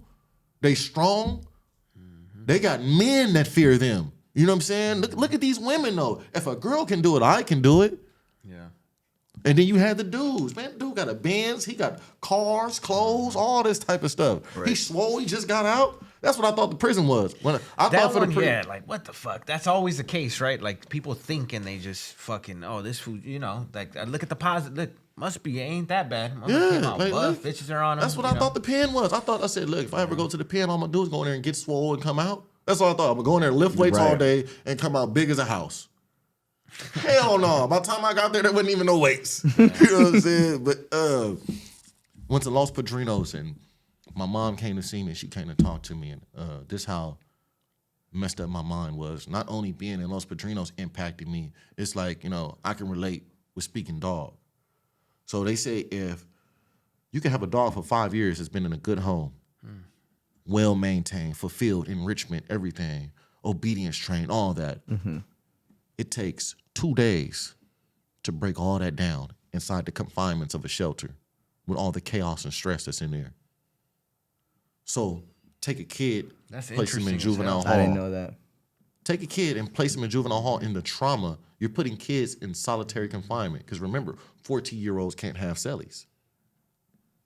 You put a kid inside of a cell covered with spit on the wall, urine soaked, mattress where these dudes, you know, they want to have sex. They having sex with the mattresses. They peeing out the windows. There's poop on the wall. Gang writing everywhere. There is no toilet in these cells. You know what I'm saying? Tell people just close your eyes and think about that. You know what I'm saying? Dudes are peeing in dudes' shoes. This is gangbanging at its youngin' and at its finest. It's fucking crazy. And then there's the officers that work there. See, the new probation and the old probation is two different things. You get into a fight up in there, they coming in there, they got on knee pads. They body slamming kids, suplexing kids. Like really in there and just tearing dudes up. I was one of them. You see me flying through there a few times. You know, and then we fighting each other. Then you got to go to court. Don't nobody want to go to court. If you was really, man, look, going to them courts was like battlegrounds. Ain't nowhere to go, ain't nowhere to hide. And the police gonna let you fight. Period. Y'all done? Y'all tired? All right. But experiencing that, because I already went to my first court dates, and then my mom came to see me. So all that I was seeing before she came to see me. So now I'm in here toughen up. I'm already fighting. I'm going through this. Then I see her, and I'm like, she's like, you know, you've been messing up, and, you know, you've been doing this. She's doing what a mother's supposed to do. And I'm like, blood, I don't want to hear none of that. I don't want to hear none of that. No. Told her, this Paru, I'm finna die for this. All I care about is my homies. I told my mom, fuck you. I told her that in the chapel under the picture of Jesus. Do you understand how heavy I was? Like, right. How this is, like, I'm ready to die for this. Hey, but she never, like, what do you think a lot of that was coming from? Do you feel like she abandoned you? Or I felt, so when it came time for me to later on go back to my mother, she seen what I had become. I was no longer her son. Mm-hmm. Like, would you say that was 100% your own accord, even whether it was mixed up or wrong or right? It is. So how it was stated, because, you know, I get to read my story. So I looked at my file, and my mother seen that my heart had become calloused. After my father died, something happened. Like, it was, and I didn't even know the man. I didn't even know the man like that. I didn't even know him like that, my biological father. But the few times that I did see him, even though she didn't like him, she didn't stand for shit. She liked my sister dad more, but she hated Mario. You know what I'm saying? And, you know, heartbreak does something to people, and she was heartbroken. You know, he broke her heart. And she seen me and him so much, but she's still my mother. And it just is just, she knew that I was gone. I was a man child. I was a tyrant. Like, I was a tyrant. I was going to her boyfriend's house. I tried to get into his house to steal his machete to go chase a dude down 46 in Vermont who was trying to get with my sister with no shoes on and some basketball shorts. That's how much I had just spun out. It was like, all right, accelerant, and ain't nobody gonna stop me. Although the gangsters and all that, like, look, bro, you need to slow down. Man, I ain't trying to hear none of that. It's do or die. I done lost everything in this world. Don't nobody care about me, and I don't even care about myself. I'm ready to die out here. God, why you doing this? I used to cry. God, why you do me like this? I didn't do nothing. I didn't do nothing. Then I'm looking at my race. I'm like, damn. Every time I go to school, it's all y'all talking about is slavery. Y'all ain't got nothing good to say about the black man. Y'all ain't got nothing good to say. You know what I'm saying? It's always this, that. You look at the TV, we always doing this, we always doing that. And then the racial aspect, you know what I'm saying? The closest thing to black is brown, and they don't even like us half-ass. So it's like, what the fuck is really going on? So it's a self-hatred. It's a self-torturing that I'm doing to myself. I'm blocking everybody out. I'm in the corner fighting everybody. I'm the dog in the back of the shelter that you can't come get out. I'm pacing back and forth. I don't trust you. I don't believe in people. It's the trauma is done. So went through that. I told her that, and it hurt her so bad. And you know, when I was out there, my mom was like, you know, I can't take him back into my household because it's not going to be safe. So that was still an option, though? For her to take me back, yes. At that point, I thought, okay. No, when I was on the streets before I got locked up. So I ended up reading my file and seeing that. Yeah. I posed a threat to my mother's household. That was after the fact, though, when you seen that? Yeah. Damn, because I get it. If that would have been right No. Actually, I read it. I read it while I lived in the A-Trade Gangsters. That's on the streets. I read it because I got into it with the staff there. And she said, I know why you act the way you act. Your mama don't even fucking want you. The lady told me that. But then later on, I ended up reading it again, but I read it in depth of what she was saying. And I was like, I was floored, but I was like, today, I respect it, I understand it, and I know that comes from a point of love. Because sometimes you got to let go of the thing you love the most just for it to come back to you in its rawest form. Right. You know what I'm saying? And she got up and she walked out of there. I broke my mother that day, I believe. Because she got up and she walked out. She disappeared for about 2 years. She didn't say nothing. She disappeared. I changed her number and all that. Damn.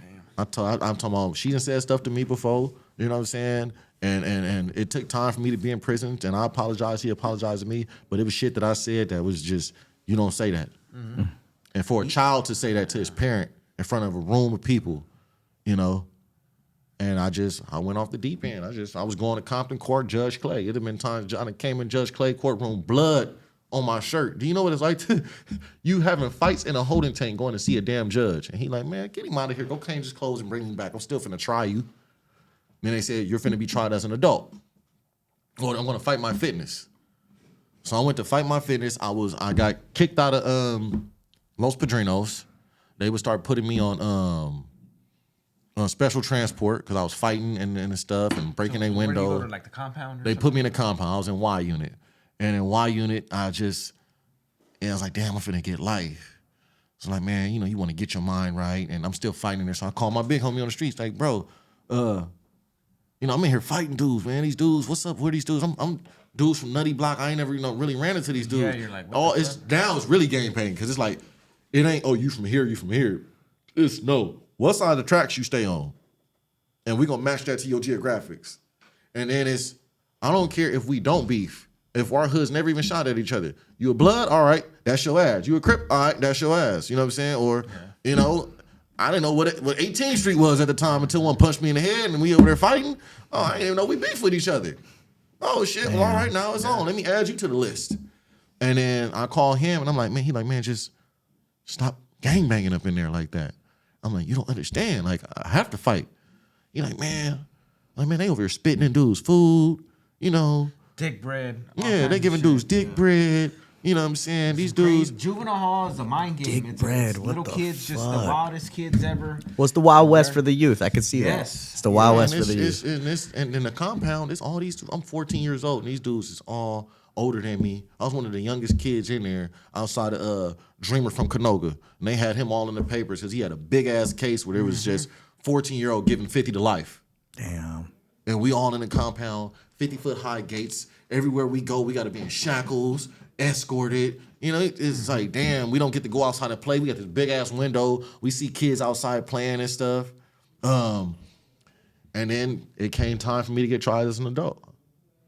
Judge Clay came out, He said, we can no longer have you inside this, yada, yada, yada. No, I was kicked out of Sylmore. They said I was too aggressive towards staff, and I was sent to Drake. So Los Angeles County Probation contracted out with the California Youth Authority for a 1-unit building inside Norwalk, SYCRCC, the Southern Youth Correction Reception Center. And they had one building that was completely covered off and tarped around. They had a bungalow inside this little tarped around thing where we went to school, and we only stayed with our side. It was another side of the wing. We never went out. The visits came to us. They escorted there. So it was like a shoot for kids. For the hall kids at that point, because you're in YA, but it's still not technically YA. You still going to court, over. And the sheriff just takes you to court and brings you back, and they take you in that little ass dog cage with no windows. Since they had me on meds, I had to be in a solitary room with a camera and a light that stayed on 24/7. Damn. You know, it was a prison cell with just a light that stayed on, and they watched me 24/7. And you know, I started to see the tortures of YA, what they did to kids, bruh. What was it? Because dudes across the fence were yelling at y'all and like, you know? No. We didn't even interact with those dudes. It was just.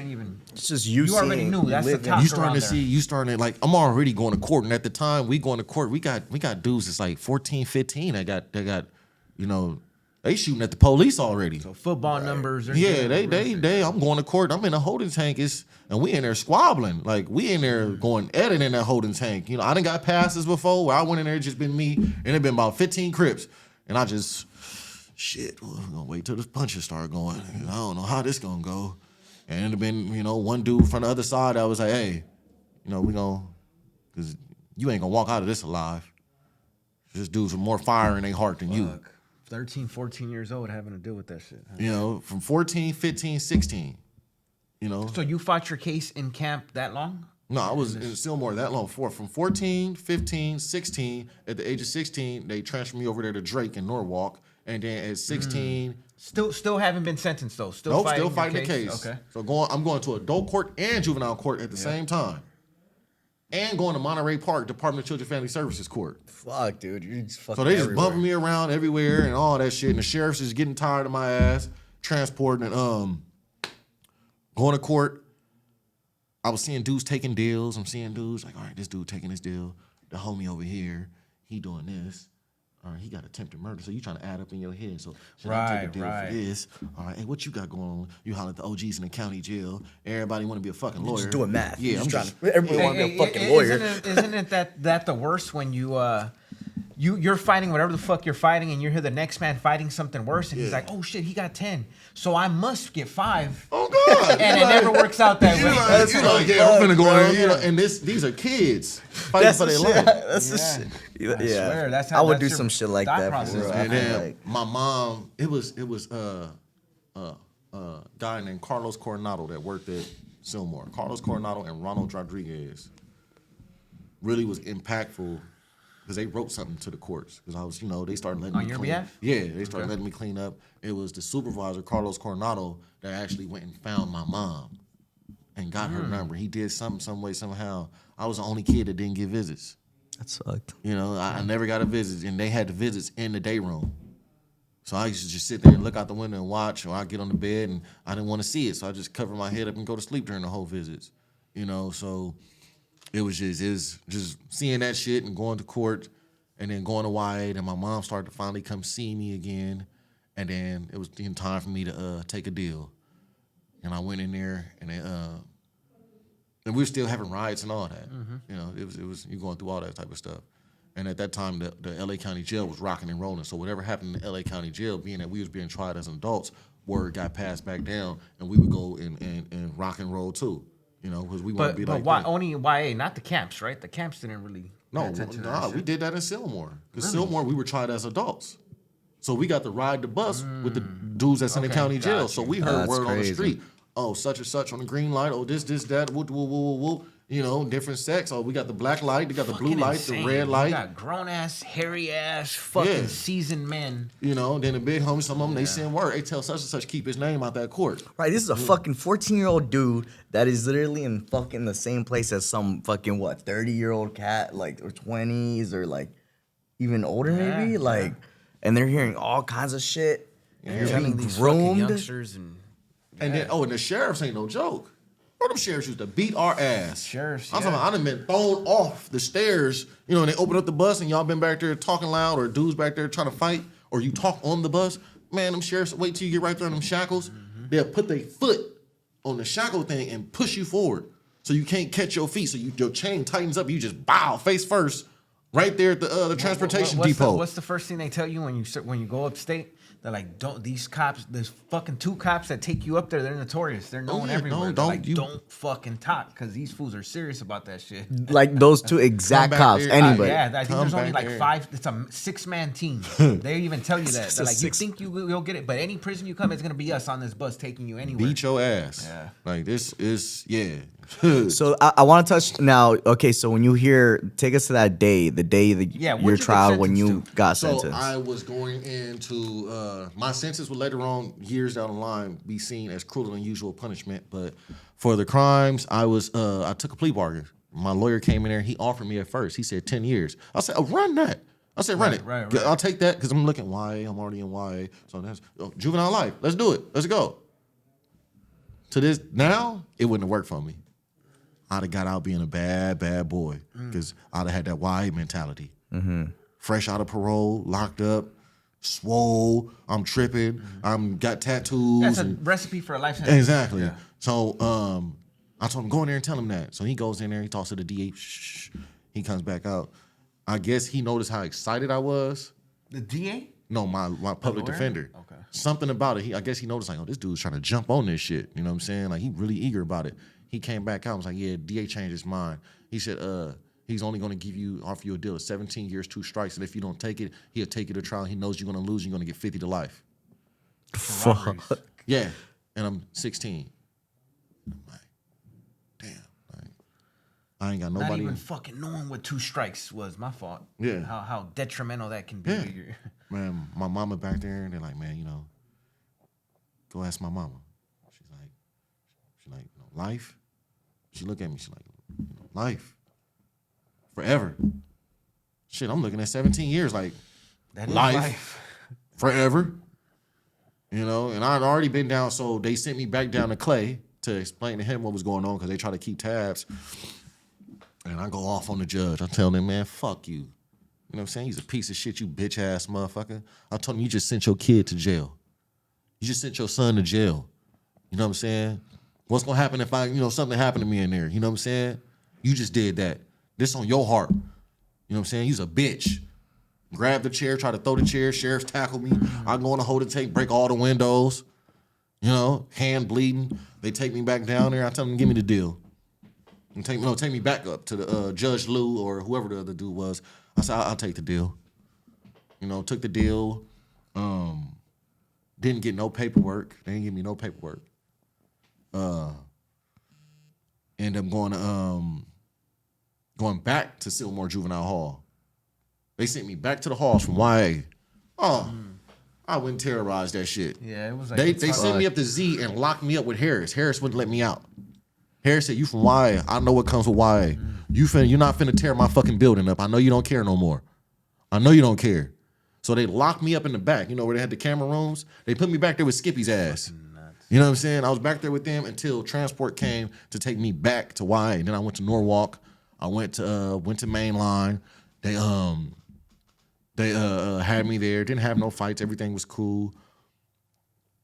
That's just reception. So like, where you sending me? They sent me all the way to Ione, California, Stockton, to Preston. Preston. Which I've never been in YA, but you hear these stories of all these places, Preston, right. Nellis, and fucking Norwalk, and YA is so bad. You see how they close these prisons down and they turn them into like level 1 yards. YA is so bad they close them places down. They don't even let nobody go there no more. It's just plagued with just craziness. Like I went to Preston, went up there as soon as I got off the bus or the truck to go to the back, and they put you in lockup. So I get there and they're like, yeah, we just had a riot today. And within me saying that, the doors popped open. All the doors opened up and dudes was out fighting each other.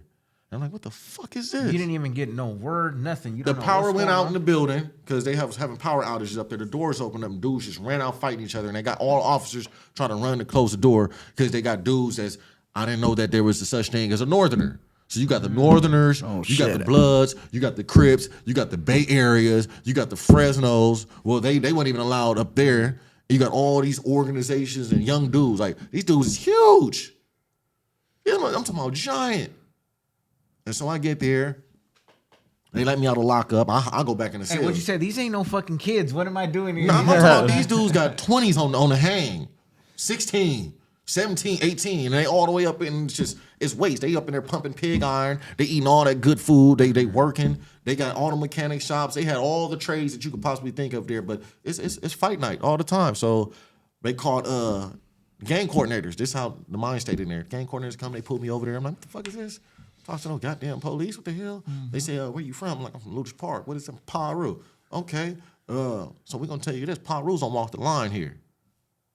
What? What year was this? 2000 something? This was 2006, 2007. So when they say they don't walk the line here, that means they're not even in this. Paru's not allowed to. So I had homies that went up there before, and they went and did a lot of shit. They went up there with gang tats and, eye busters, all that stuff that come with that. And they was rocking and rolling for a long time. But once they left, other dudes took over, and my true, certain few dudes that went up there, they was just trying to smash him or they kick him out of the facility. If you was a mark, you was a mark, and that's what they was trying to test me. Oh, you can bang your hood, but you can't bang Paru. What the fuck that is? That's not how it works. So I told him, I said, all right. So I went out there, and the first fight I got into, it wasn't, they ask you, do you play the games there? No. Who asked you that? The inmates? Yeah, they come up to you, dude walked to me like, hey, you play the games? I'm like, what? The shooting games, the gladiator games. Like shooting in your neighborhood? No. There's certain, like, if I go like this and I see you walking from way over there and I go like that, I said, fuck your dead homies. If I see you walking across the track and I went like that, you got to meet me halfway. If I see a dude over there, I say, hey, tell old boy I slugged him. I'm basically saying just fuck your whole organization. And you didn't even know these fucking things. You're learning as you go. Yeah, they lace you like, if dude say this, and YA breeds impulsivity over thinking. Ooh. You have 4 seconds if somebody disrespects you to attack that person. If you don't do it within 4 seconds, you're deemed, Hispanics say leva, blacks say, you bullshit or whatever it is, and then they tell you go find a daddy. You under somebody's guns. You need to have protection. So this person, you have to pay them every week or every canteen or whatever money that you have in order for dudes to stay off, from getting on you, and they're called cases. And within there, if a case get out of line, dudes a case bash him. Oh man, go get his daddy. It's this weird shit like that, like weird as fuck, like daddy, like, like in that system. Yeah, and that it's so demeaning. I'm imagining because you're a little thug. You're coming up there thinking you the shit, and now that happens to you because you realize, holy shit, there's some real motherfuckers in here, like, and it keeps getting higher and higher. Yeah, and higher, like you had like dudes, like I just coming through an era where it was like, man, like there was some names coming through there, like it was that phase at the time, like, and they asked you like, you play the games. I'm like, all right, I don't play the games. So at this YA, you can choose. I'm like, I don't play the games, And isn't that frowned upon though? Nah, I don't play the bullshit politics. Okay. But up here they had some stuff going on where it was like the what was it, the C13 and B14. So the Crips and the Crips and the essays was good, and the Bloods and the Northerners the Northerners and the essays. The Northerners and the Crips was good, and the Bloods and the Southsiders was good. It's kind of trippy, huh? So, and then you had your Ronflies. So, say this, we can be from totally different places, but if you my Ronfly, and when you get off the bus there, if you play the games, they send you a list. So you can have a 15-man list, and you got to fight all these dudes within the next few days. What the fuck? Now, yeah, the homie just sent you a list up over there. You got to get down with all these dudes. So I can fight all these dudes, and on the 15th person, I fight him. He send me another list. Well, these are all my Ronflies. Now you got to get at them now. So you better go ahead and got you some dudes on your team so y'all can fight. So eventually what happens is we just had one big-ass ride. Like, I seen a dude just fly. I was walking through the school. Dude just flew. Dude, talking about dude from 18th Street grabbed this dude, big-ass dude. and just grabbed his dude, launched him through the auto mechanic shop window. Never seen. I'm talking. It's like, is this tombstone around this motherfucker? Like these dudes is crazy. Right. That's fucking crazy, yo. And then Wild West in there for and it's a prison. Like it's a prison. You hear the shooting range in the back because they got the shooting range because this is now Department of Corrections. They got the castle at the top of the hill. They got the psych ward in the back. You know what I'm saying? And then my first fight that I had there wasn't even with one of my enemies. It was with a blood from Oak Park. You know, because there was only one other Paru that came, and he was from Sacramento. My boy Minimo, and they was trying to run him. Oak Park was so goddamn deep up there. This one of the biggest hoods in Sacramento. I knew nothing about Sacramento, nothing, and they was just running my boy. But he was fighting, and I said, nah, from Paru, you know what I'm saying? It's all right. We're gonna make some noise. So I called the biggest dude out. Bro, we got to get down on the side of the building. Were they surprised? They're like, where'd this fool come out of? Yeah, I told the homie, it don't matter if you from Sacramento or if you from if we talking the language, I'm from Compton, nigga. It is what it is, P-Funk. And went through that, dude beat the shit out of me. I'm gonna slice my eye open, lump my head up, nose turned this way, and then I'm doing it on the side of the building so I don't have to get caught because I don't want write-ups. At this time, I was caring about write-ups. And it's time for us to go in. And the police like, all right, everybody, in the dorms, you can't wear no clothes except for boxers and shower shoes. And they make you squat and cough before you go inside the dorms at night. And I go in there like, man, what the fuck you got going on? I'm like, nothing, I fell off the bed. They're like, all right. Damn. So then the next day, they call me to the gym. And go to the gym, they want you to play basketball. I didn't know to spin up. The inmates, the staff called me. The staff, okay. Like, hey, they get on the phone. Hey, such and such. Hey, you want to go play basketball in the gym? I don't even like basketball, so I go over there to the gym. We go, and I get in there. I'm like, ain't nobody playing basketball. So you got all the Crips over here. They got a big old circle. You got the Northerners over here. They got a circle, and you got Bloods over here. And I see this big ass dude get off the weights. He get up. And I'm like, man, that's a staff. The police that called me over there. Mm-hmm. He get up and turn around, and all the Crips around him because he big old blood killer on his back. So he like, hey, so as a staff, huh? Yeah, from Garden Block Crip. I'm tripping out, bro. From Garden Block Crip. The staff hit you up to go to the so basketball the Crips went and got at him. You know what I'm saying? These the games that they playing here. This is perfectly legal. They like, you got dirty cops and you got good cops. The good cops like, y'all gonna fight on your own. Y'all gonna do it. Then you got some that's like, if y'all want to get down, we gonna, do it over here. In some places they ask you, like, you want a long fight or a short fight? You know what I'm saying? How long you want it to be? When I tell you to get down so you don't get maced. They know this is it. This is the jungle. They gonna do what they gonna do. And the man, he over there like, yeah, old boy want to get down with you over there. So it's a dude. We go over there and get down. Then another dude called me out, like, yeah, he want to get down. You were still fucked up, right? That's what I'm thinking still too. Healing, yeah. And you still had to do what you do. My jaw was still swollen over here. I mean, if you look closely, this shit ain't aligned right. Like it leaned this way, and my jaw, Lucky you can't even tell. You know what I'm saying? That shit, I see it. You know what I'm saying? Like fuck.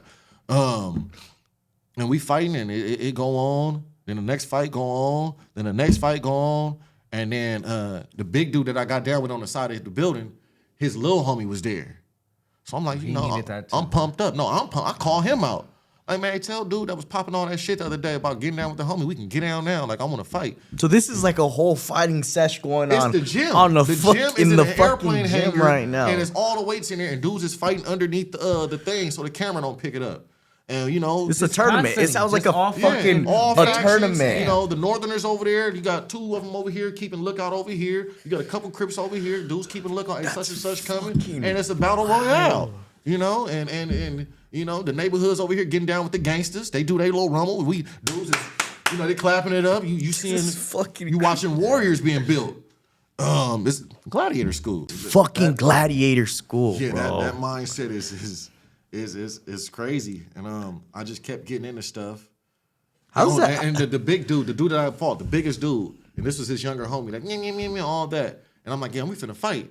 And he like, oh, I got a visit. I said, nah, fuck your visit. We finna fight. I just fought all these motherfucking dudes. And big dude came over, was like, man, he don't want that with you. He said, go to your visit. He's like, Don't even do little bro like that. He don't want that with you. So does that mean that he gets dropped now? Nah, he just a trash talking ass dude who running around this big ass dude. Oh shit! So that was enough for him, huh? That was right. Big homie? So as I kept getting into fights and stuff, and the staff starting to see my face being more fucked up and shit. And Same day though, same little incident, same one day. So incident. I had that with the big dude that first day, and then the next 3 days, I was called to the gym. Then that happened, and then I was running around healing, and then still getting into shit. And then I'm like, the homie's still fighting. So I told them dudes, hey, send me the rest of his list while he in lockup. I'm gonna catch all his fades while he locked up over there. And you're catching fades for other people? You not finna run my homie? That's I'm wild. gonna catch him. If he got 6 fights, you're not finna fight all these 6 dudes by yourself, bro. I'm gonna cover at least 3. You know what I'm saying? You're not finna just fucking nuts. Like thinking about like the amount That's what I'm saying. Yeah. Like, bro, you were really catching hands with everybody there. This little young dude from Brims. I seen this young dude catch 30 fades. I kid you not, in one night. And I'm talking about. And nobody stepped up. That's kind of fucking crazy. The homie, this dude, not even on no gang stuff, bro.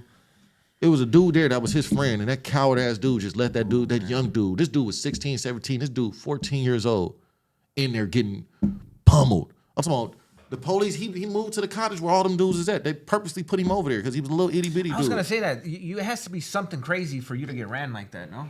Nah, they just, where you from? Oh, we enemies? All right, it's a bunch of dudes here. So they put him in the wrong. If you from a certain gang in LA, like let's say Brims, Blackstones, Athens Parks, and all that, they automatically beef with neighborhood. These are the biggest gangs right here in those areas. Where are all these dudes at? In jail. That's where we all meet at. Society's boiling pot. You know what I'm saying? There you go. And it's just war. So he had all that stuff, and these dudes coming out with Franklin gloves on. You know what I'm saying? In the middle, they call it the ring. They got tape on the ground, and they say, hey, go to the ring. So everybody that's not fighting right now, you got to stand outside That's the at ring. the gym. No, it's inside the building now. Oh, shit. They running phase in the building, too. So he just over there just fighting. So you're in YA. The accumulation of this shit is pretty much you're becoming way more seasoned to this whole fucking environment. Right. So you do your whole up to 18 in there? At what point do you get, when you go to prison? At 16, 17. See how little all that shit happened in those little bits of time. So at 16, crazy. I ended up being the last person. It was me and another dude. I ended up being the last person at Paso Robles, closed that facility down. They then transferred me to YTS. So now I'm with the big dogs. And that's the grown men, right? That's where they say when you reach that peak, you go to YTS. That's like adult white. I don't know. Yeah. So YTS is either you're extremely violent, they put you there, and once you turn 18 to 25, you're there. That's still YA though. Yes, right? but it is top level YA. Like when it comes to the California Youth Authority, that's Pelican Bay. Gotcha. You know what I'm saying? And for you, was it for any particular reason, or was the 18 part? Well, being that I couldn't be at Oh, that's my fault. being that I couldn't be at other facilities because of my risk level and how much time that I had, I couldn't be at those facilities. So that's the only place that could house me. So, and that's where the Tehachapi program actually ended up there in YTS. So they had one hallway with us, and it was just us there. And remember, I had been to all these other YAs, and I was getting ran. Right, you know what I'm saying? So now that I get here, all my homies are here because we done all been through the bullshit. So it's like, all right, I'm in my backyard now. You know, y'all want to play? You know? And as soon as we get off the bus and they were transporting us, you just hear on the radio, we got a 10 on 10. We got a 10 on 10. And it's so much political stuff. Like, you had buildings where it was like essay on essay over power. Blood on blood over power. Like, they had their own gangs in there. Like, so this was more straight up like prison. Yeah, it was more straight up prison. And it was like, the LAs and the Orange County dudes is getting into it. So they'd go out there 10 on 10 with razors and shanks and be out there on a small yard that's like a little bit more than half of this and be out there just slicing each other and cutting on each other. A fucking yard? Barely? Are you serious? Like, yeah, a little itty bitty yard. They had the lockup. Shit. It was called the Rock. And, you had buildings where inmates were reaching into the thing and popping the doors and all the doors fly open and there's riots. Certain rules didn't apply that apply in the pen. And why? They start riots in the visiting room. Don't give a fuck who's there. Yeah, it's get it how you live. Just shit. Fuck it, and then. Hey, so real question. So now thinking back on that, do you think that is something necessary to house those type of individuals, or what other alternative would have been dope to see now in retrospect. And look at it how they did that, bro. First off, staffing. Get rid of the there staff. We go. Get all of them. I'm talking about top to bottom. That's done. That's rotten. That's cancerous. And the only way to get rid of cancer is to burn it at the end, you know, and probably pack some salt on top of that so it don't grow ever again. Because they allowed it to happen. How can you as an adult sit here? How can you sit here and watch this kid be raped by all these men and not do shit? How can you sit here and watch this kid sell this other kid and put him in man, dudes are selling dudes in there. What the fuck? Hey, man, I don't want this dude no more, man. He ain't bringing in no money. You know, them dudes over there, you know, they might want him, you know. Hey, what he look like? Oh, all right. It's fucking crazy, man. You know what I'm saying? What you want for him? Give me about 3 cases of soups and this, that, and the other. So you got this dude standing in the corner in the day room. You know what I'm saying? He's standing in the corner. Damn, I don't feel like reaching for the remote. Hey, man, go get that remote. Go turn the TV. Now go back to the corner. Iron my clothes. Do this, that, and the other. And you know what's fucked up about that is I'm sure that you run it. Some cats probably not even knowing that they're fucking up by doing that. They're probably like, all right, I'll go change it. I ain't tripping. Not knowing that they're just getting demeaned. And it's just like they're just following an OG or they're just like a big but bro. they Like know and you see it. It's been generation. Like I ran into dudes when I got in the pen was like, you know, this was and the staff, they glorified it. Like you go inside the gang unit's office, and they call you in there, the gang coordinator, oh, this is that and the other. And they try to have you like go out and try to have meetings with your rival gang members. Like, look, are y'all gonna fight? If not, we're gonna have to take you out of the program, and just deem you solitary. And when you go in their office, they got the blood wall, the Crip wall, the SA wall, the Northerner wall, and they have pictures that they collected over the years, dudes, dead homies in caskets, dudes hanging out in their hoods, and they just glorified it and had it on the walls and stuff where they confiscated this contraband. I get you, man. There's no so at a certain point, there's no separation between trying to like incorporate some real fucking structure and some real rehabilitation. It's not happening. It's over, bro. That's and especially and then they hated our program. Like we were kids running around there. They hated our program because the lady that was killed by that inmate back in the days. This was a staff or something? Yeah. So a dude that was being tried as an adult killed the staff at a barbecue and threw her body in a dumpster and ended up going back into his cell and closing the door. No. fuck. And from then on, they hated every single person that came through there that was tried as an adult. So I went to YA, 18th birthday. My birthday gift was being driven around the corner to Chino. So adult prison now. Yep. Drove to Chino, dropped off. As soon as I get off the van, I see everybody that just left YA. So it looks fucking wild, dirty. You see trash hanging out the windows. The biggest roaches, aggressive roaches that are crawling on you in your sleep. And in Madrone, you can't shoo them. They got cats in there fighting, rats, all that. It's just no windows when it rains inside your cell. Like rats really be running around like that though? Yeah, Freeway Freddy. Rats, you hear them in there like digging through all your stuff. So you got to hang your stuff from the vent. seen big ass roaches in there when I was in Chino. I never seen rats. But I know they were fucking there. What about the cats in the hallway? I didn't see that. Have cats in the I hallway. was in Cypress, and then I was in Palm Hall for a little bit. Yeah, because they have you in the hallway. It was the pens were so crowded at the time that you were sleeping in a cage for 3 days before they find you a place to sleep. You know what I'm saying? And then they play a game. Like a lot of dudes end up going S&Y upon their first intake because they changed the label from PC to S&Y, sensitive need. So when you walk through Chino, they have you in a long line with all the dudes that get off the bus. And you go through this gate, and it's 2 yards right here. And they ask the dude, GP or S&Y? Sensitive need. So I'm standing there, so I asked the dude from Pomona in front of me, like, hey, OG, what's GP? He like, you want to go GP, don't go to that over there. What's that? He said, all them dudes PC. I was like, all right. That's you so really what year was this? This is 2007, into 2007, 2008. Damn, so this was already going on at this time, huh? So you're telling me that you, as soon as you get off like a bus, you're given that choice right then and there in a fucking line. You're going this way, going this way. You have to make that decision and like then that. as a kid, you don't know like that's. Well, for me, that would have been like detrimental to my career that I was having as a gang member. You're right. Not being exposed to it, not having any idea. You could have easily just said, I don't fucking know. I'll go this way or whatever, right? And not that it matters, and because we're in the fucking real world now or whatever. But like you said, when you're living that life, and then it was the other effect of this, like if they would have said, "Hey, there's rapists over there, don't go," like that's I can't be around that. Yeah, that would have been different. You know, I don't do that. You touch kids, you do all this. Nah. You abusing, hurting women. Nah, I don't want to be around that. I'd rather be over here with these dudes any day than be around that weird shit right there. You know, I don't respect it. I don't condone it. That's not it. You know, and was in Madrone, had my first incident. You know, we went in the kitchen and we had a melee in there, and that's when I found out what a block gun was. What about finding out like you can't really be getting into it like that? Oh, so it was the yard time, like the different sects, and you got to be over here. You can't cross this line, or you can't say nothing to that. And then you're just fresh out of YA, so you looking over and like, man, this dude got tattoos, and I ain't feeling. Man, I've been wanting to beat you up for about 6 months. You've been over there in lockup. Now I finally see you, and that impulse thing kicks in. You know what I'm saying? But unfortunately enough, I wasn't able to. You know, I was able to stay away from that, and But we had a melee in the kitchen, man. It went up and you know, they shot that block gun. I didn't know what that thing was. I was like, what is that? It's a beanbag. They're like, no, that's harder than a beanbag. That's like a rock, a dense rock being launched, and it's close range. So they don't have gun towers on lower levels.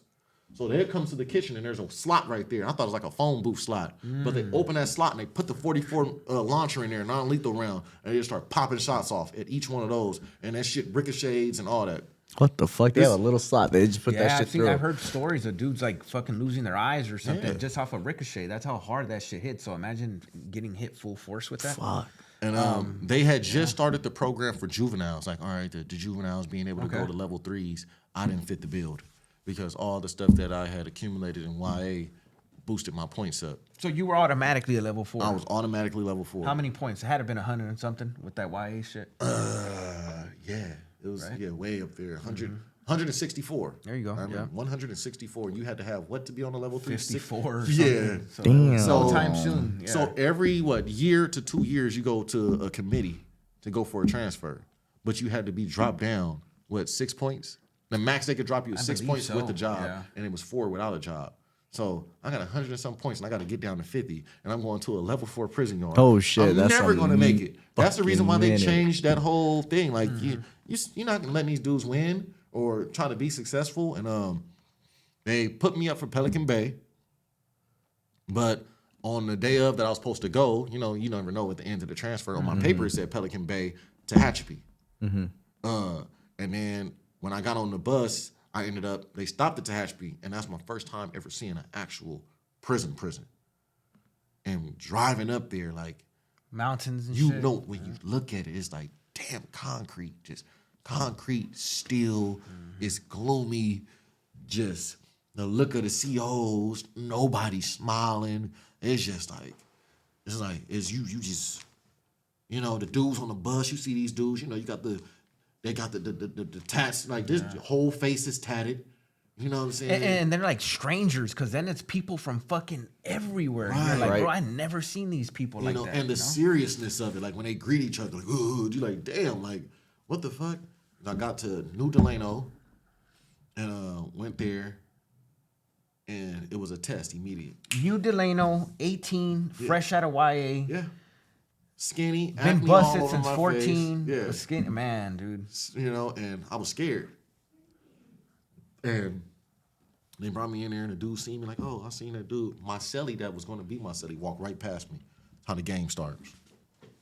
They called him up there because he was one of our top dogs, and they're like, well, we're gonna put this youngster in there from YA in there with you. Like, all right. Nobody likes YA babies. But he was a YA baby, but he just was. Okay. He went to Pelican Bay when they were still sending dudes to prison. So he went there at Pelican Bay when he was 16. Damn, that's young. Yeah.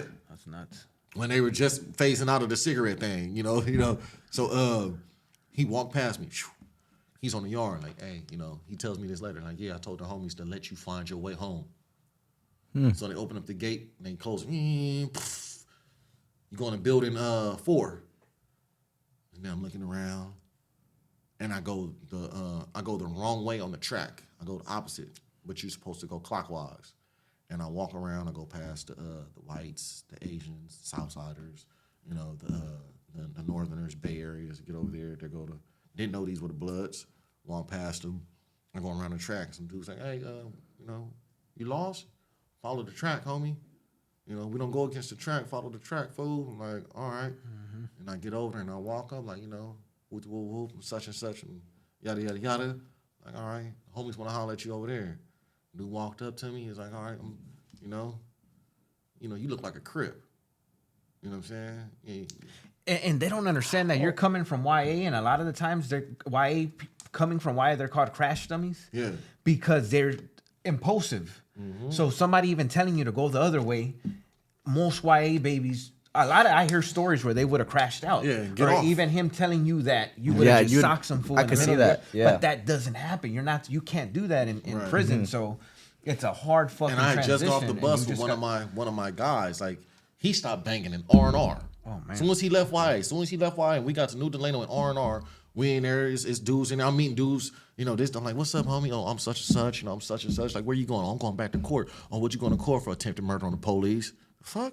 Where you do that? Oh, I just, you know, I stabbed a cop on the yard. Me and the homie bust on the police. I'm like, damn, they stabbing police? The fuck? So the homie, they asked him where. I tell him, you know, Luda's Park. They ask him. He like, oh, I don't bang. I said, nigga, man, the homie bang. Bro, what the fuck you doing, bro? Like, nah, like, you tripping. That's kind of crazy. He made it through YA and stopped at okay. You know, it's good for him. Yeah, it, but it is what he came back in. Okay. You know what I'm saying? He came back in after that. Like, you know, dude seemed like, where you from? And he got brought over there, but his older homie. Nah, what the fuck, fool? Like, nah, hell no. Right.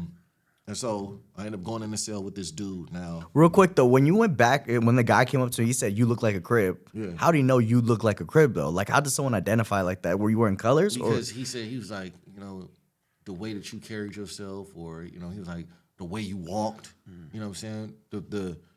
The dynamic of different cars and how they look at themselves. Like, I can tell a dude from Long Beach by the way that they dress, the way they carry themselves, or if they, dude got on Steelers, a dude got on Raiders, or the way that they walk. You could tell a Hoover from a 6'0", you know what I'm saying? Okay. Hoovers are, they have a certain type of mindset. A-Trade gangsters are they're extra.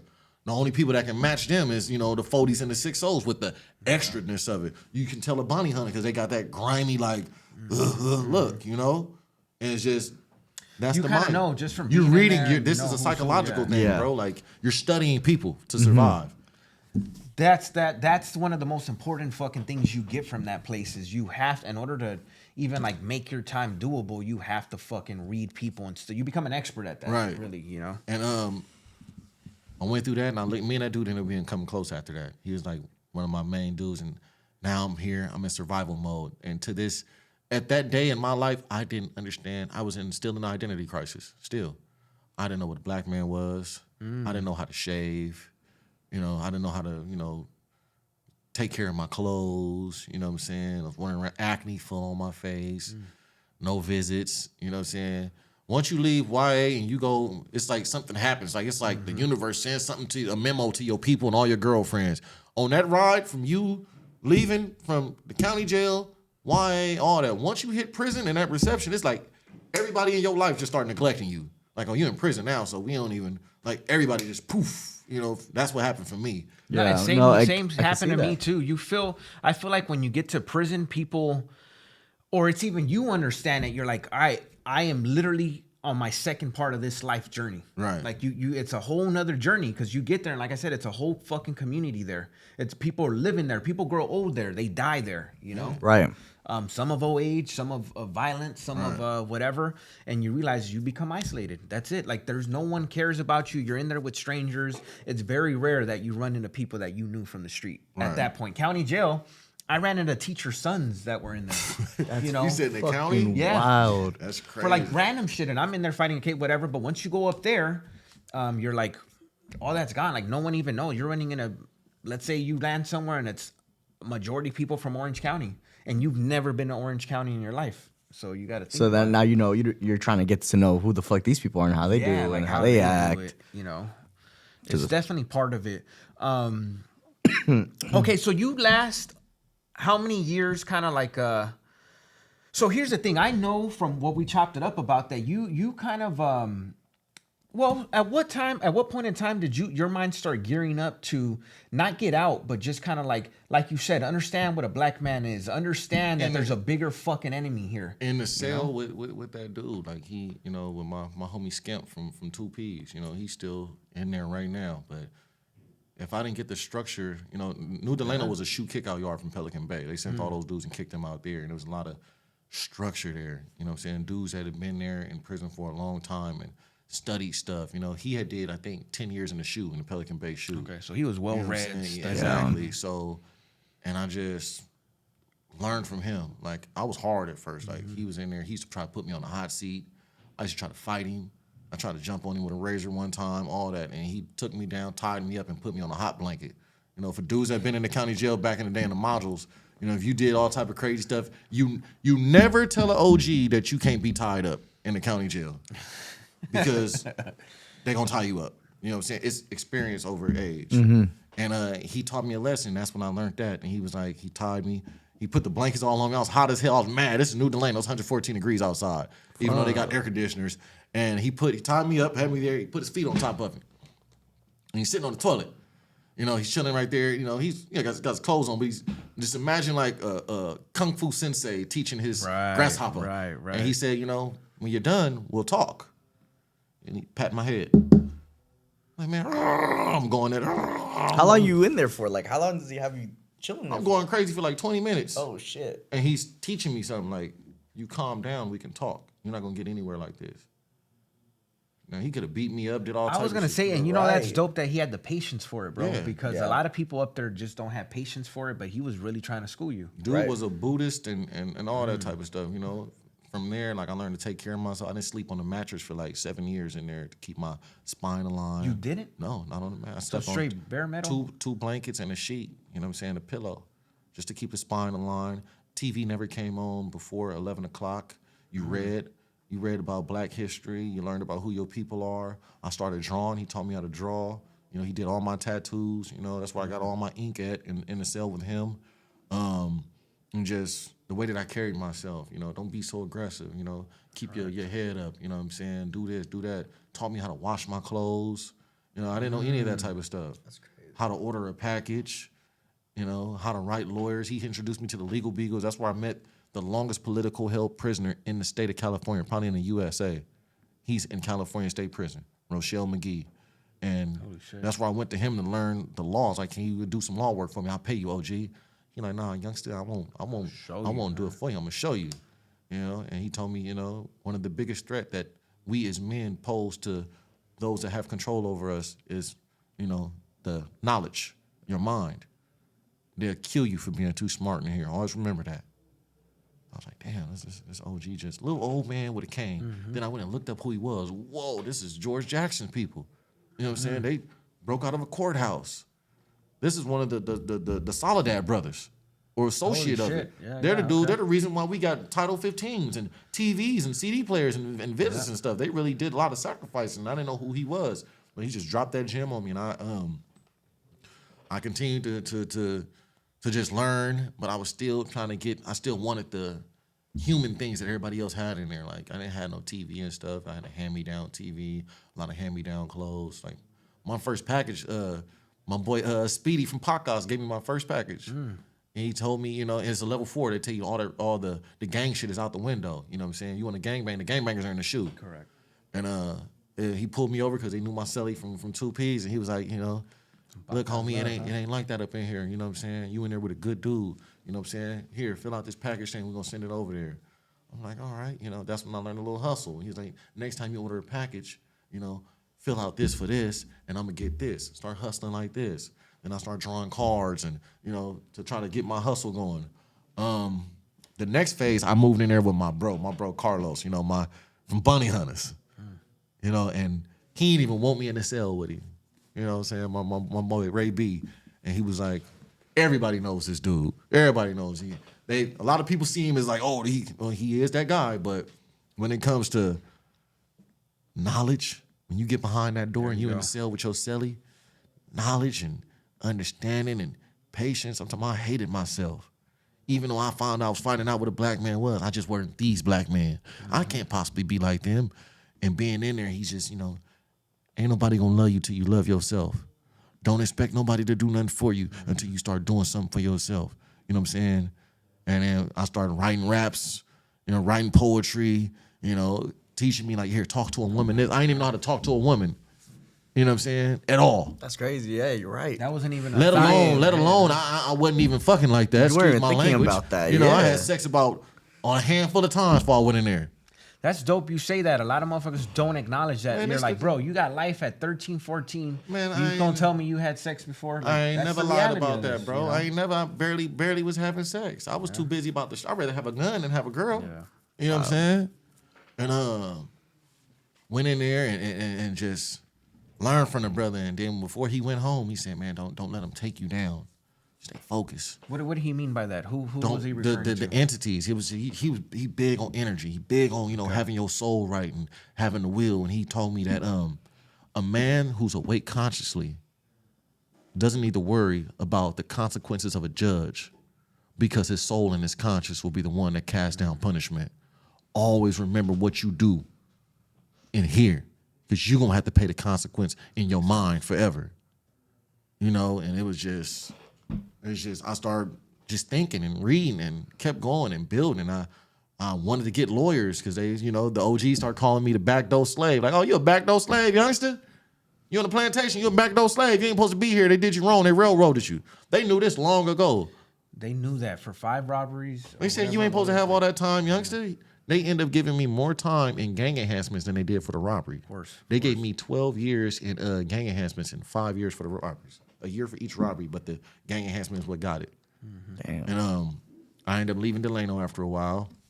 Didn't have a fight or write-up or any of that on a maximum security yard for four years straight.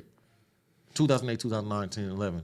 Then I ended up getting transferred to Delano. To Old Corcoran. Oh my God. I hate that place to this day. Why? Because it was rocking or? Well, when I got there, it was just the aura of that joint. Really? Like, it's just. You say new Corcoran? Old Corcoran. Old Corcoran. Oh, the aura. Like, this place is known for, like, they used to cut dudes' hair when they got off the bus. Oh, yeah. Slamming dudes' TVs, taking their shoes. You know what I'm saying? This is where, at this time, the hunger strikes were going on. We were doing the hunger strikes. So what would you say, 14? This is 2014? No, this was 2011. Oh shit! Really? Okay. Yeah. Oh, the first. Yep. The word had been handed down yes. from this. We everybody. All right, we hunger striking. Some people, some blacks participated, some didn't. I was one of the ones. Yeah. I said I wanted to do it, but for the Southerners, the whites and the Northerners, no, that was mandatory. Mm-hmm. But I'm for the people. Like, I'm finna get over here. Mm-hmm. I'm finna hunger strike. Y'all need help. Whoa. All right, we're gonna do this. Here's some soups and all that. It's just that. Some dudes might be upset, like, why would you do that? But nah, them dudes are starving. They fighting for the equality of all. You know what I'm saying? That was heavy right there. And I'm happy that they let him out. But there I started just being in that place, I seen corruption at its finest. I seen Greenwall. I seen COs just beating dudes with batons. First time I ever heard a Mini 14 go off. Corcoran. You know what I'm saying? First time, like, Corcoran, Delano was big, so when you seen stabbings go down, you away and all that, it's over there, it was over there. Corcoran is so small because it's a gate in the middle. It's that small yard, it's a yard over here, and they open it up in the middle to let you guys cross. You seen, like, the violence at a very close range, and, like, you see DPs at a very close range, like dudes getting. That's nuts you say that, bro, because I kind of realize different pens are designed different, and then like you said, at a distance, it's a little different. You're across the yard. If it's another race, it's all the way over there. So you're seeing it. You're hearing the dude scream, but you're not up close. The sound of skin breaking. You know what I'm saying? The sound of skin breaking. A dude kicking another man, in his face. A man getting stomped out. You know what I'm saying? Like, and then it's foggy there. That's like nasty, bro. It's foggy. When you'll go out, it is so quiet. Dudes handle they do that shit. Mm-hmm. Like these dudes some of them are seasoned. You know what I'm saying? They mean they business. And as a kid, I'm like, you're just not deemed an adult till 25. But, and I'm seeing it. And some of the shit, you'll walk out to go to chow hall, breakfast in the morning, it's foggy outside. That's why they don't let you out during the fog. You'll walk, by the time you come back around the track, a dude will be dead on the ground. They done did their job, stabbed him up, and kept on going. And the towers can't see because it's foggy outside. And all you hear is shit like that. It's done. Damn. It's done. Damn. You know? So how did that feel, knowing that you were getting schooled for 4 years or so? Your mind was kind of like starting to get to that point where you're just trying to be you, a solid motherfucker. You're educating yourself, and then having to kind of digress a little bit and getting thrown back in somewhere where it's a little more active again. You got no choice. You roll with the punches, huh? What I'm gonna do? I'm gonna go over there with the rapists and the child molesters. Yeah. Right. You know what I'm saying? When did you? So I want to kind of start getting to when you started kind of that. I mean, rehabilitation part. You know, I had in the cell with my boy Skimp and in there with my boy Ray B, and I wrote every single pro bono lawyer in that directory in the law writer, the entire one, over like 50, 60 some people that weren't even criminal attorneys. I did that. And I was just getting shot down. I'm talking about, right? I was studying my case. I knew the illegalities of my case. I knew my sentence was illegal, and I just kept going. And a dude from San Bernardino, Nut from San Bernardino, I won't remember, Big Nut did something for me. He said, "Hey, youngster, I noticed you trying your hardest out here. Write this lady." Who is this? Elizabeth Calvin from the Human Rights Watch. Shout out to Elizabeth Calvin. Woo! I went to see her when I got out. And I wrote her. She wrote back, and I'm like, look, I know, and I want to shine a light on this right here. It seems as if in there, either you have minimum amount of time and you're going to go home, you have a plea deal, you're right there in the middle, or you have life, which is an extreme. Certain law groups will only pick up extreme cases that lifers have. But the guys that have plea bargains or took illegal sentences or pleas, it seemed like it's like a gray spot in there of getting that done. And it is extremely hard to appeal a plea bargain because it's in a contractual agreement. Did you sign for it? Yeah. Got you. You know, I took a plea bargain. So they're like, we can't take that back. But me being a kid and a child, speaking the language of law is like an American speaking Italian. I don't know what you're saying. I'm just agreeing on what the adult is telling me to do. You know what I mean? Yeah. And then they're supposed to know that they're not supposed to put those enhancements, but they did it anyway. So I wrote her, I gave her the rundown, and, you know, nicest people, probably one of the only places that got a law thing going on you can call collect. You know, called her, she plugged me in with Loyola Law School, said, look, this, that, and the other. Here's Loyola Law School, they have this program. I wish you the best of luck, stay in touch with me. Wrote them, they said, wow, you explained this, and they picked up my case. Were you throwing like some of the jargon that you were learning from reading your? Yeah, I was reading the penal code books. That's why I know about the 186.22, the laws, the sentencing enhancements, 986.22Bs, all those. Yeah, I was in there going through the whole thing. You know, the rules of the courts, etc. You know, all that type of stuff. And went. Loyola picked it up. Professor Hawthorne, Elizabeth Calvin, what's her? Miss Pacheco over there. And they came to see me, and then we just start prepping. You know, they had the preparatory class for the juvenile lifers. We did that, and after I left Corcoran, I was there for a few months because they closed it down. They were flipping the yard, and I ended up going to Lancaster. Okay. Open that yard up. So then we had to clean up that yard because there was dudes, you know, weren't supposed to be there. We were coming here, and Corcoran Level 4 still. Yeah, then we opened their level 4 yard. So the dudes that were still there that weren't supposed to be there, I hate. That's why I tell dudes, don't ever go to a yard where you got to open it up because you got to clean up all the dudes that were there that, you know, I guess weren't supposed to be there. If we talking in that vernacular. And it sucks because if you got time, a bunch of time in, free write-up, free, a lot of the times you're just expected to participate in these things, which will eventually result in a write-up or something. Exactly. You know, the points add up. Went there, stayed in Delano for a while, and then I started, you know, dibbling, dabbling. I'm older now. I'm starting to get into the politics, you know, starting to have a voice, you know, within How many years in did you have at this point? This was, 2005 to 2011. Okay. So you had what, like 10 at least? Yep, that's about it. Then politicking, I'm starting to get into the politics now, you know what I'm saying? Put some demos down, you know what I'm saying? Did some DPs, went on some missions, you know what I'm saying? Then I'm like, all right. And I just, you know, I start taking on the body of Paru. You know what I'm saying? Like, I believe that nothing could touch Paru. Paru is impenetrable. Ain't nothing greater. It's still their enemy. The gang, like, it's like, but I'm looking at it like I was taught that we don't break homies, we build homies. So I was gonna say it's the righteousness. yeah, behind these it, dudes, they've real... been in there, they've learned. These dudes are leading these classes and groups But I'm still on the fence of, I'll still go do that DP. I'll still go, I'm volunteering. All right, I'll go do this and do that. But then there's the, all right, learn this. You've learned this. Like, my rules were, that they gave me were, you're laced up from some older dudes that been somewhere. So if we got to put your head on the chopping block, we're going to give it to you in a real way because you came up under these dudes. So I was taught that you don't do hard drugs. You know what I'm saying? The consequence for doing hard drugs is you're going to die. So whereas now everybody does drugs in there. There's nothing that has affected the prison more than anything than the drug epidemic. You know what I'm saying? There's more overdoses and deaths from drugs than there ever be from stabbings. Damn. Period. And that's from experiencing it. I just start getting into stuff, man. I'm starting to get into the phone thing. You know what I'm saying? Let me get these phones. I want to reach out. I want a girlfriend now. This whole time I never had a visit from a chick. 14 years, didn't have a visit at all. Going and doing this, talking to these people. I'm jumping into things with dudes. You're still reading the law, though. You're still focusing reading the law on your case. And they're still coming up there, but I have to be in prison still. Although y'all coming, this visit only lasts 45 minutes. After that, I'm back to my life in here. And then somewhere along the way, I adopted the lifer mindset.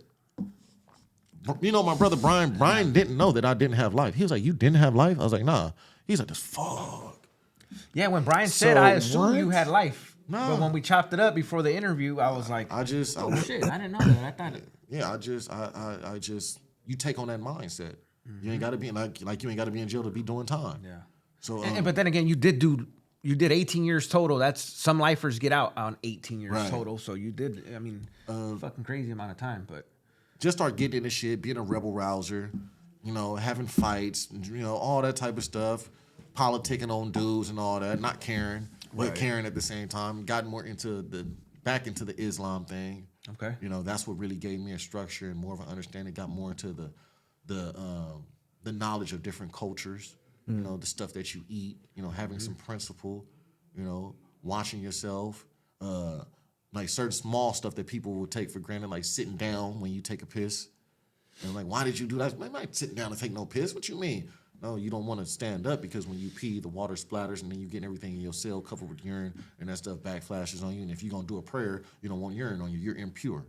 You know what I'm saying? When you go into that prayer state. So just little small intricate stuff like that. And that's interesting. You said that. People trip out on that, and I tell them all the time, like, bro, you think about it. You're in a fucking small ass cell. If you don't have the bottom bunk, you're gonna eventually piss on this food some way, somehow. Yeah. Like, come on, and then you wash clothes in there. You want to just keep it nice and hygienic, right? And just kept going. Then I tried to pop at a staff one day. I'm like, man, I need to hustle. I want to get some money. I ain't got no job. I haven't had a job my entire time in prison. I'm working in the kitchen. I see the free staff. I slide up on him. I use the YA mental spin him up. Here, let me get this. Hey, look, bring this in. He's like, oh, I don't bring phones in. All right, don't bring phones. I don't care about phones. I want tobacco. I didn't want drugs. I want tobacco. Tobacco sells more than anything. It outsells all that. Now I have the business mind state, like, I'm going to do this. And the consequences aren't as severe. It's nothing. You might go do some extra duty. It might have you pick up rocks for fucking 70 hours. You know what I'm saying? Got that dude. That happened. He waited a week because he thought about it. You know what I'm saying? He thought about it. Well, was this his first time being approached? Yeah, it was his first time. And he was a rookie, but I preyed on him. I preyed on him with that YA mentality. I seen that he stayed away from the other officers. They would clown him and talk about him. You know what I'm saying? And he slid up like, what do you do, man? Oh, I play video games. Oh, bro, you play games? Damn, you point on the Damion, bro. You got a girlfriend? Like, oh, you just sit at home, no girl. Say, look, bro, like, I got some chicks that'll pull up on you, blow your socks off. You know what I'm saying? What you talking about, champion? That's crazy. Like, look, man, I can make you a millionaire within the next, 2 years. And all you got to do is sit back and be a boss. I'm a worker. You want to be the boss? I'll make you a boss. I know the hustle more. I'm really just every day grooming him, applying pressure, but then backing up. Let me dangle the carrot. Dangle the carrot. Let me dangle the carrot. What's man's most, what takes down men? Money, greed. And just kept dangling. So unbeknownst, it was already somebody else in here hustling, another staff hustling that's already been hustling, bringing shit in, doing their stuff, you know what I'm saying? And they finna retire, so they getting their check before they get out. They getting $1 million plus the 401k. So you're working on like the I'm CO working on thing, trying but to get this CO to bring some stuff in, but at Right. the same time, I don't want to get in trouble. good. But I'm yeah. willing to take the consequence of getting this small write-up. But I'm still going to Loyola's still coming up here to see me, and they're like, "Look, we want to get you prepared for the parole board." I'm like, "Man, I got a date. Fuck the parole board." You know what I'm saying? That's how I feel. Like you can get out earlier. SB 260, SB 261. Man, I met Elizabeth Calvin for the first time. The lady from USC that sat in over like 90 parole board meetings. So we all in there doing the juvenile lifer thing. And they're like, well, you still have to go to that because you fit the bill for that. You have a lot of time in, and you know you're under that law. You can get resentenced. Right. Yeah. And so then what's that? 46 was getting passed. Or SB 46 and them getting passed. Oh, and that even brought the severity of those crimes even one step down to for 46, more. 47, all that.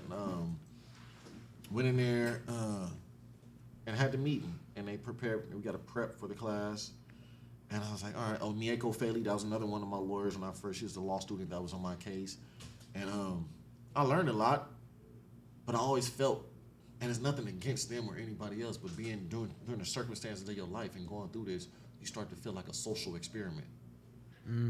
Like, why are y'all doing this? You know, you see the college students come in or they do tours and everybody's looking at the monkeys and the lions in the zoo. Everybody's standing at the door like, I don't want to be a social experiment. Like, don't test this shit out on me. You know, like, if you're not going to get me out, why are you messing with me? Right. But something told me just believe in what they got going on. They coming up here for free. They taking the time out. They came to visit you. So I'm like, all right, I stuck with it. But I'm still popping at this dude because I still got to eat up in here. You know, you do what everybody else do in jail. Have y'all seen the meals? You know, you can't survive off that food in there. And then you want the TVs, you want the packages, you want to be able to take care of your mom and send certain stuff out there. And you want the shoes and all that. You don't want to look all dusty because everybody gonna clown you, and clowning is gonna lead to a fight. You know, so it's like start selling heroin, start selling crystal, start smoking weed. 'Cause I'm not gonna sell that. You know, like. I'm a weed activist. Like, let me smoke. And as I'm getting ready to go to the first initial hearing consultation for the board, 3 things happen all at once. Like it was like I go in patterns, and I don't believe in coincidence. You know what I'm saying? I never believe in coincidence. Everything happens for a reason. Dude goes to the lady and tells her like, hey, you know, Farmer hit me up and about this, that, or the other. And I already know she dropping it off. Everybody know. The whole yard know. You know what I'm saying? COs all in on it. They making money together, you know? And she end up telling him, to protect her hustle. Because if I get into a hustle, I can knock the homie out the way, you know, that she bringing it to. Like, shut up, you know what I'm saying? I'll do this, or we can both get money. Either way, I'm not going to stop mine and let you keep doing what you do, you know? And she said, you should turn him in. So he thought about it. He plotted on it for a whole week.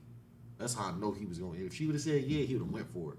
But he wanted her, you know, Like he probably needed that reassurance too from her. Yeah. He was looking like, for it, and he asked her. Here. Yeah. All right, and then he went and turned me in. So I got over familiarity write-up. So I try to play the system. You know, everybody does it. Man, hell no, man. What are you talking about? He lying. I get into it. I did get into it with him before, but it was all in my plot. You know, I'm really like, look, I'm gonna come to work. I'm gonna get into it with you on purpose. And when I get into it with you, make it seem like we ain't cool or right with each other. So I'm gonna go back to the building so nobody ever think that we got this going on. You feel what I'm saying? Like, keep this on the low. We gotta set up the whole scene. Yeah. You know, and did that. And then that was one of my things. Like, man, he waited 5 days. I said, look at the Title 15 saying the Department of Operation Manual says such and such section code. Damn. Upon you doing this, you're supposed to go and report this within 24 hours. I am deemed a threat to this facility. Why he didn't do that upon doing that? I said, sound like somebody thought on that, Captain. Look, put his head down. I said, God damn it, Farmer. Fuck. Motherfucker. He said, all right, they let me go. I'm back on the yard, but I can no longer work in the kitchen. And I wasn't able to get a job anywhere after that because, you know, you got the chance to really holler at the staff and you could penetrate the armor of, you know, CDCR. Then one day, I'm at, where was I at? On the yard or somewhere, or in the chapel, one of those. They called me back to the building. And I get back to the building, it's like damn near nighttime. Hey, you're leaving. All my stuff was packed. And they put me on the van. By the time I left R&R, it was 9 o'clock. I didn't get back to Old Corcoran until the middle of the night. They did a special transport, emergency transfer, and sent me to Corcoran, to the prison that I left. And now I'm on the shoe kickout yard, and same building as Brian. That's where I met him. And I move in there, and my boy, my dog, man, another lesson learned. Another dude, my boy Joker from Treetop, man. You know, that's a good dude. I met him. YA, baby. The exact same thing. I'm on a living legend. Security for DJ Quick. You know, he got YG. Oh, he goes back that far, huh? Yeah, okay. he's at his prime when he is Mr. 400. Before all these dudes start saying that. You know what I'm saying? And he's changed his life while being in there to where it's, you know, he's with youngsters coming in there. It's just how you know it changed. When you see a youngster from a rival hood come in and it's an OG that's from that rival gang, he gonna give this dude food, a TV, some stamps, and say, you know, holler at me if you need anything. It's not like that. I'm on different time now. Still strong, still, you know, we'll bring it to you, but this one I'm on right here, man. I'm trying to get up out of here. You feel me? I done did all that. He like, there's been some beefs that done started because of this, and just to see him do that, I was like, all right, he laced me. You know what I'm saying? Laced me on business. He got legitimate business out here now. Is he out? He's out? No, he from in there. From inside, okay. He started his own business, went to college, all that type of stuff. Like, it's dudes in there that got actual business. They doing better than dudes out here. And they not doing illegal stuff. They actually got their stuff. You ain't got nothing but time, baby. Why not? Yeah. And I was back on that yard and, you know, got there. You know, you produce your paperwork. Here go my paperwork. Dudes make a phone call. Oh, that's such and such. Oh, from Luce Park. Oh, whoop-de-whoop, wham. Oh, we ain't seen one of y'all in this yard in a long time. Youngster, who you up under? Whoop, they call around. It's just like that, you know? And, you know, embraced. And it wasn't towards the end of my time. And that's why I said Corcoran just got something. It wasn't towards the end of my time until I really started. Lancaster, I was messing up. I did a little mission, but Corcoran, I really ramped it up because it's just so toxic there. The environment is just. I think they just need to level that whole place and just grow lilies or something that take that energy away from it. It's just the air is thick, the tension is high. You know, it's just like it's gloomy, it's fog. They don't let you outside. The captain was like, I'm not giving these. If you GP on this yard, I'm not giving you nothing. Y'all don't get jobs. Y'all don't get shit. So we all had the 602 come together. That's the only time I ever been on the yard where I seen blacks and browns come together. Like, come together. Like, we all in the day room talking to the police. Like, look, this is a peaceful protest. We want to talk to the warden. Over simple stuff. All we want is showers, y'all to feed us right, and have us go to our visits on time. If y'all can't give that, we'll shut it down. And people in the world don't understand. They think, you know, the COs control this or control that. No. If the inmate population came together and formed one blue and 602'd and put those legal dudes together, those legal beagles together with all those networkings and all that, the world would see that the inmates control CDCR. Until they become unified, it's not gonna happen. Right. Once they become united, like they did with the hunger strikes, to get something seen to the outside world, you know, it won't happen. I pray for the day that it happens. I support them dudes in there because it's hard. Yeah. And I just, you know, when they say too much of something becomes poison, at that point in rehabilitation, prison became too much. Like the rehabilitation, I'm doing all the classes, I got the trades and all that type of stuff, but I'm still getting into shit. You know what I'm saying? You got a new generation of youngsters coming in. 2010, 2011, the tides changed in there. That structure of don't do hard drugs, don't do this, don't do that, that changed. And you had a new generation of just, I'm going to be honest, they were junkies. You know what I'm saying?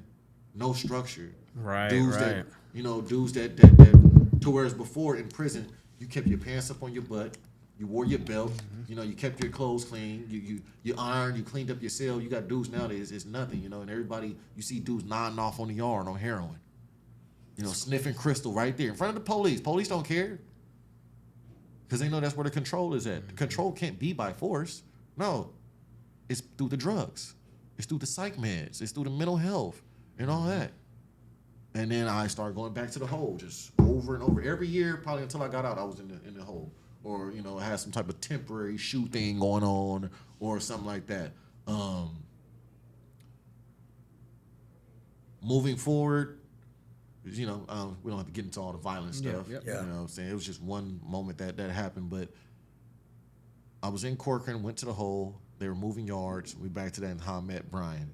Now you see how all that came. You know what I'm saying? Before the dogs, all that. I had to go through all that shit just before I found my peace amongst insanity.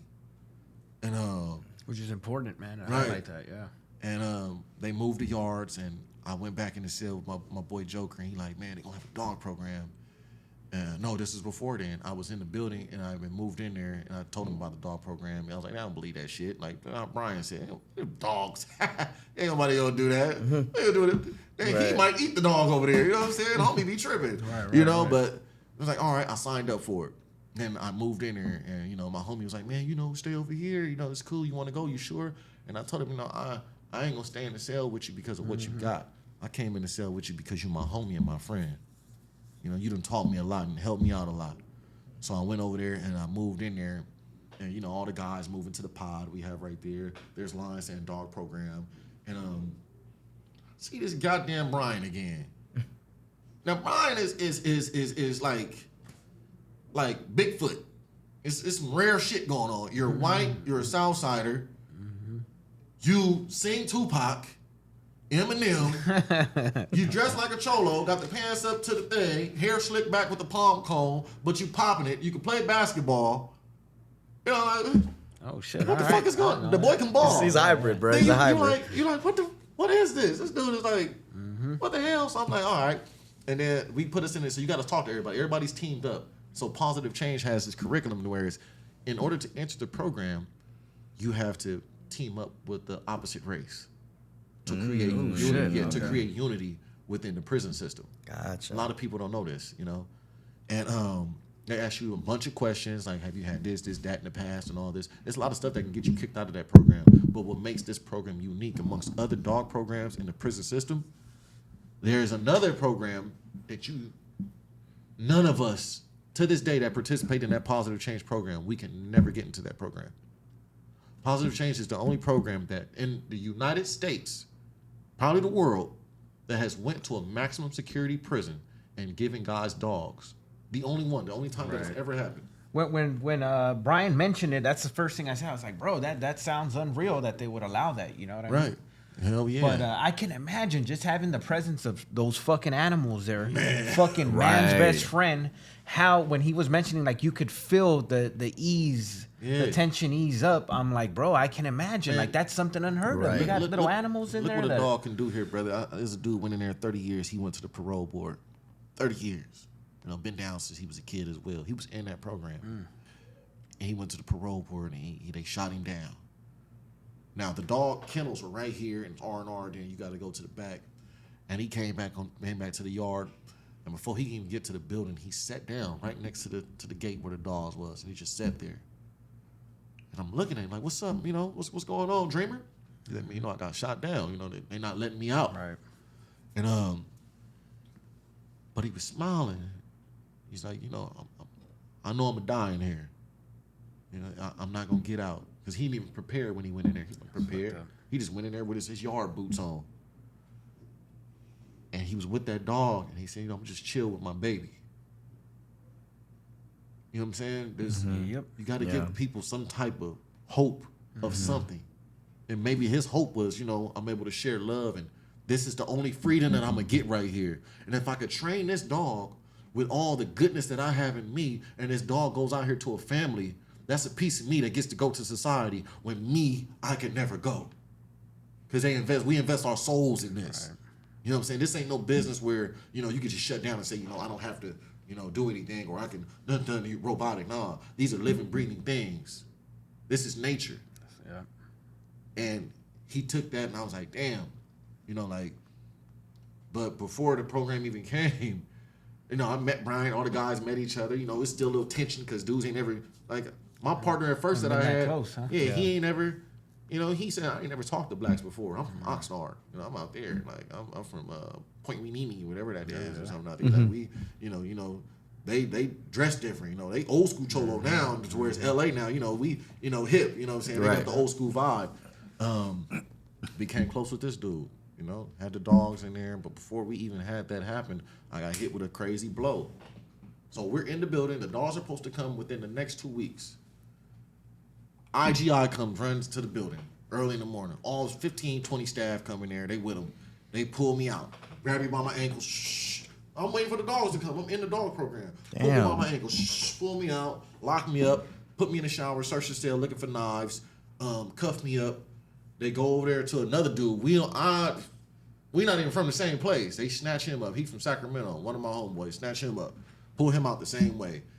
They take us to the back. They put us in the bag. They take us to the hole. We back there. I'm like, what we back here for? Like, what are you talking about? We in the, like, I'm finna go to the dog program. The brother just got married. Like, we in the cell together. I'm like, man, don't say nothing until we get to the back.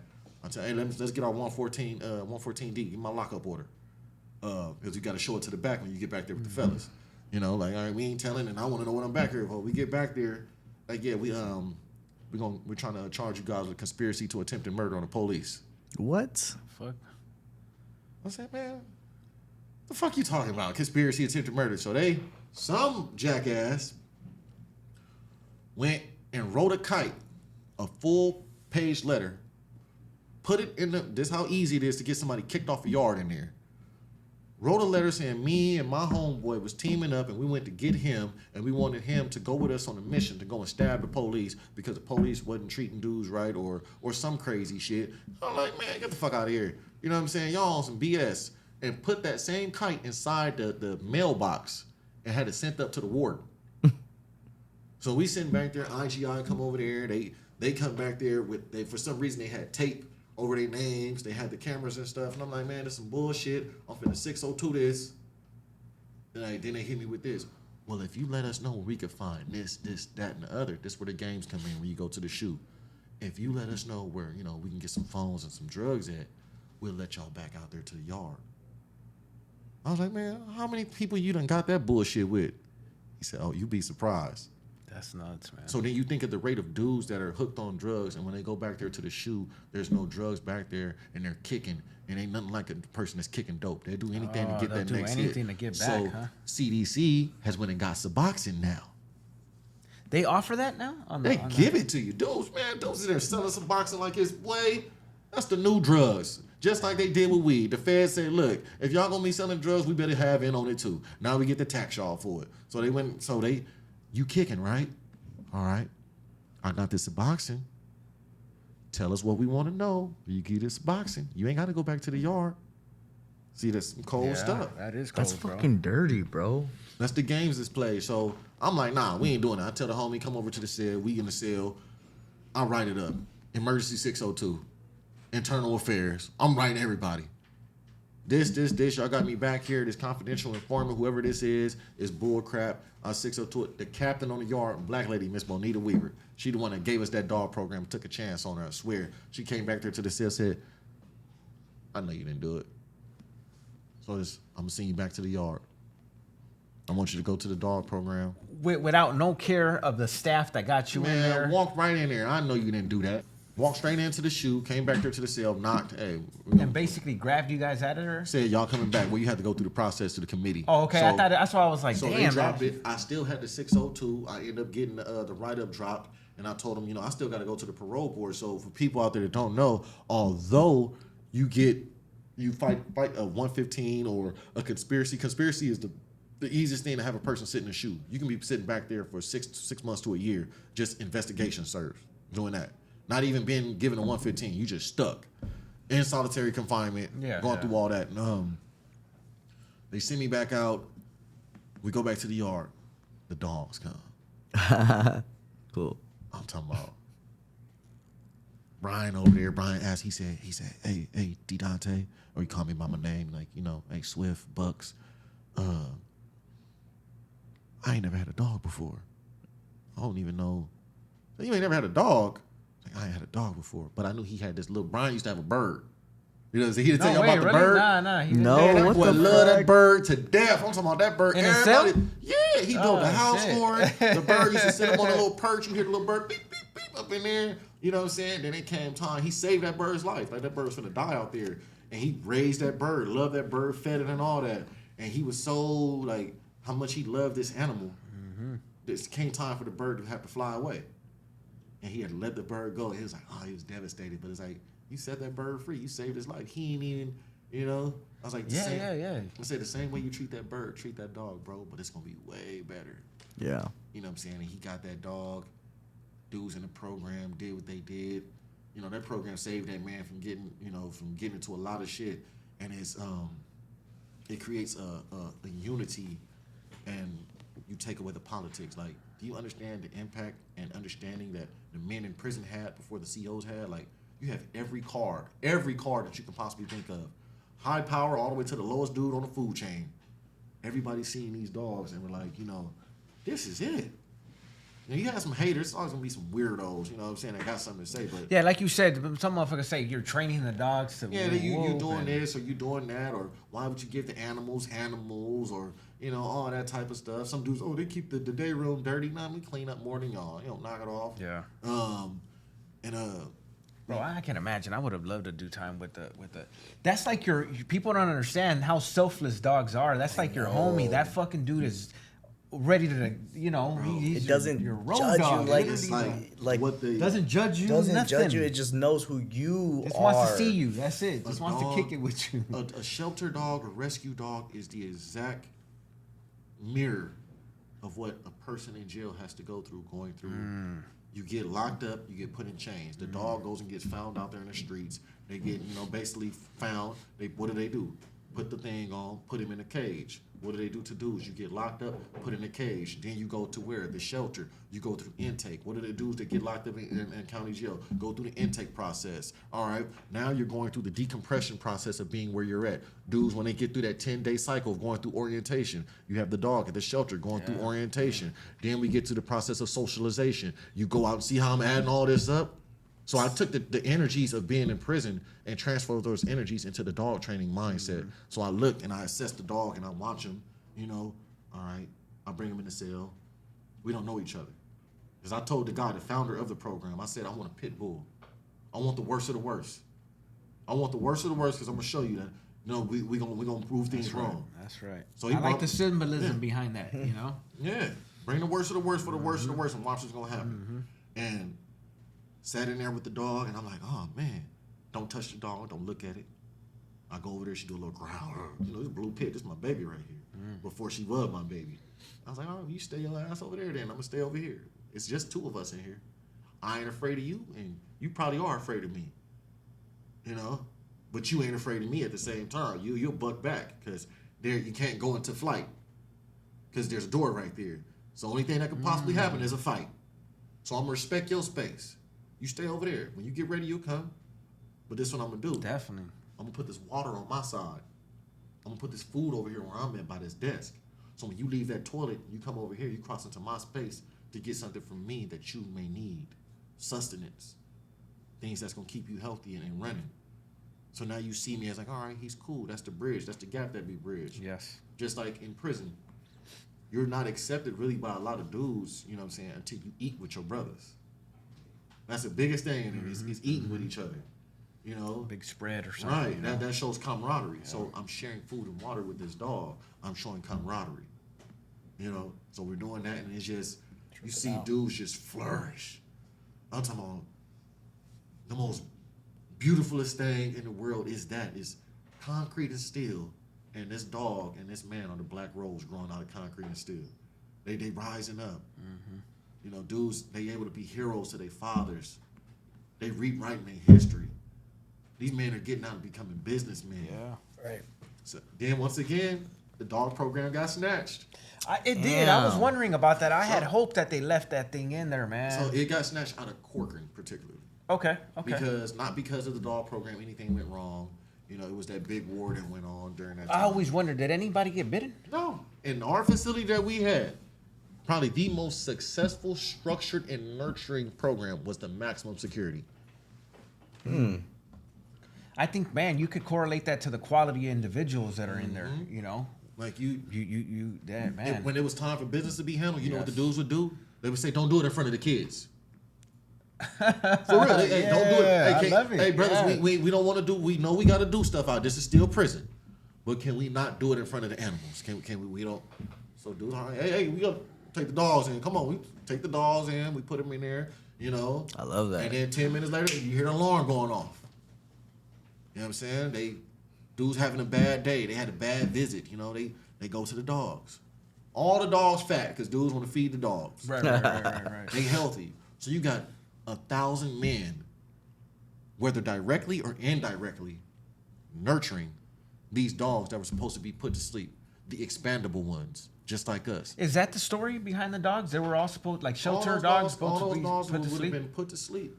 Holy That's shit, so I didn't know They that. came from kill shelters. Marley Mutts rescued them, and in turn, Zach Sco came in. And shout out to Zach Sco. That brother is, real deal. People love their dogs, but this man to take his dog and say, "I'm gonna get my dog to some inmates." Even when he came in, he said a presence that was just impeccable. He came in and jumped straight into equality. The cop said, "Hey, you want to come sit over here with us? We give you a chair." "Nah, I'm gonna go over here with my people." And shook every one of our hands and sat down on the floor with us. I said, "All right, he here. He's a real deal. He ain't afraid to walk the yard." It takes a lot of stuff to be fearless in that environment. Me, I'm my first time walking into a prison yard at 18, I was scared. He walked into a prison yard and he's fearless. You know what I'm saying? That's because he done looked death in the eyes before. He was sick. He was on his deathbed. He done looked it in his eyes. He like, all right. So the program got snatched. I went spiral downhill. I'm back on the yard, deep in, getting in rides. You took something that's, I feel like it's over now. I had a relapse. Although I graduated ARC and went to the parole board, they shot me down at the parole board. Oh, they did? Okay. Yeah, they shot me down. I didn't get out. So how many years did you have in at this point? It's about 15, 16. Oh, you're Okay. close. So regardless, though, Yeah. you already knew you were coming up on your But I still just end wanted date, to, just on your. I put myself in the mindset of a lifer so much that I feel like I need to go to the parole board to experience what they are going through, to see what these men have to do, to the preparation. That stuff is a lot. And just to point A to point B of staying out of trouble in the prison life, really just enter like, man, please don't let nothing happen when I go out here today, because I gotta go to the board in 2 weeks. And went through that whole thing. They before they shot it down, after the program left, prison healthcare system. I faced the prison healthcare system. They did a surgery on me to take my wisdom teeth out and botched it.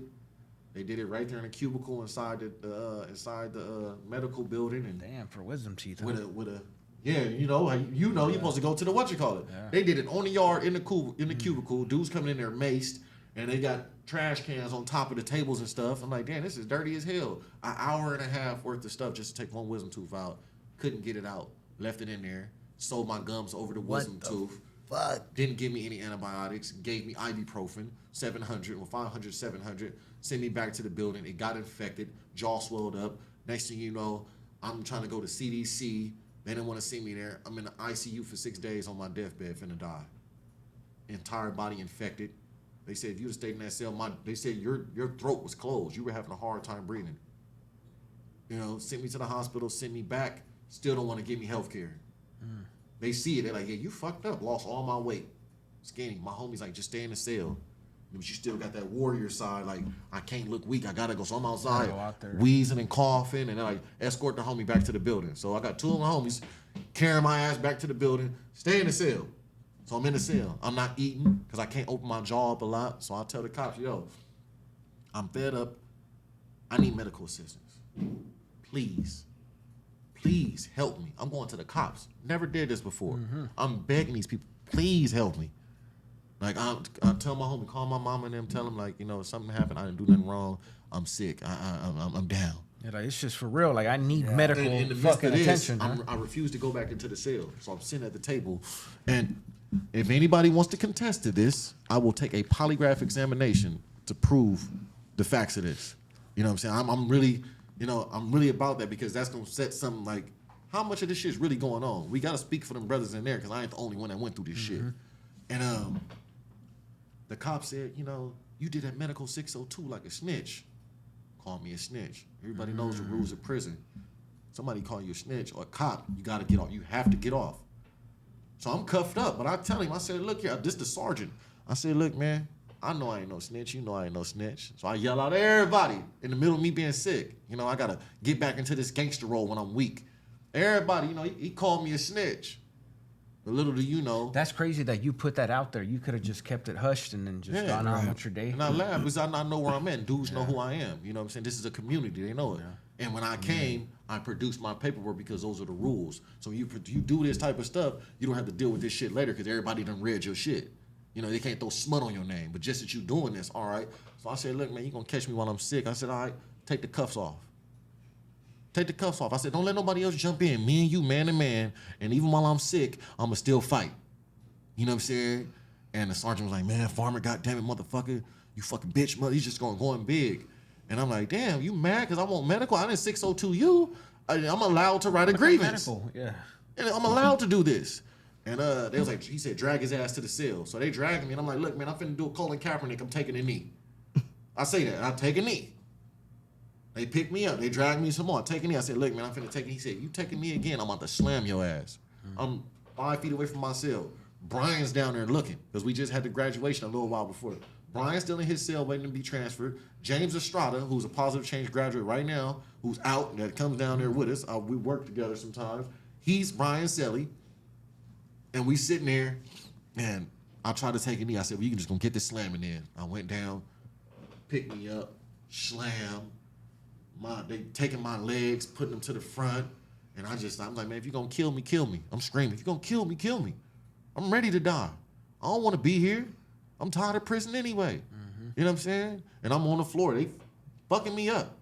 And I tell the tower, shoot, because he cocked a mini. I said, shoot. Shoot that motherfucker. Bust that bitch. And they like, oh, he crazy. Oh, now I'm crazy. They drag me, take me to the and say, yeah, we hitting you with a staff assault. What the fuck? I'm handcuffed behind my back. And I hit you with a staff assault. With ankle shackles on. They take me to the cages, you get hit with a staff assault. And they say, yeah, we see you trying to sue the doctor.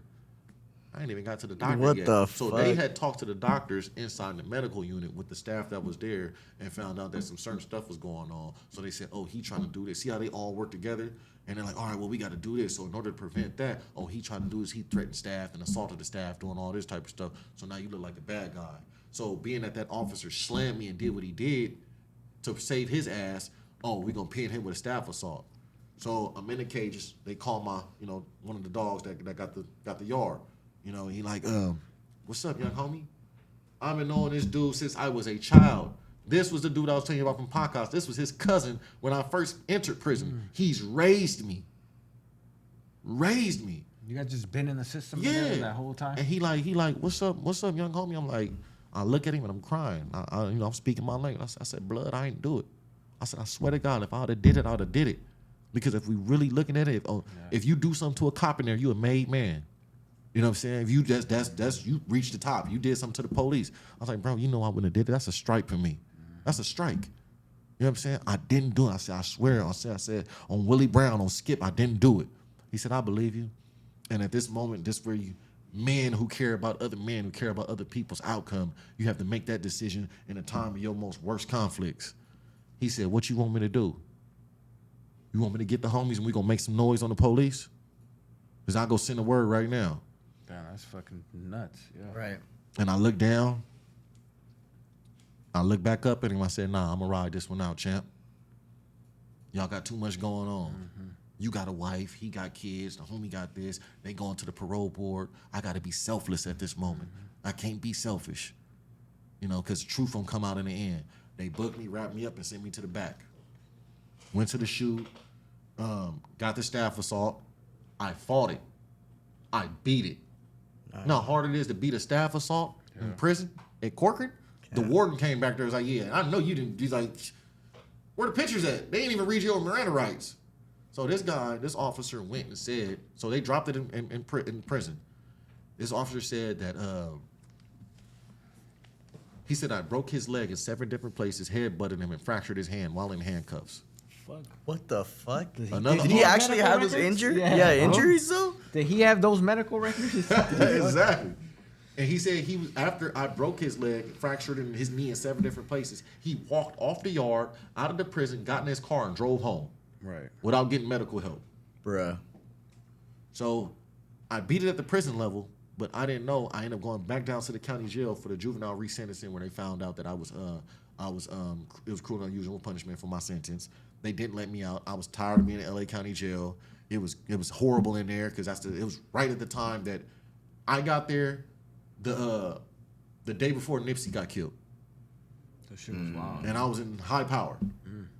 And it was just, it was wild. And I was like, man, I got to get the hell out of here. Like, not saying I'm afraid, but like, I can't go nowhere. Enough is enough. Yeah, I'm up here in high power over some shit that happened in prison. I'm telling them, let me walk mainline.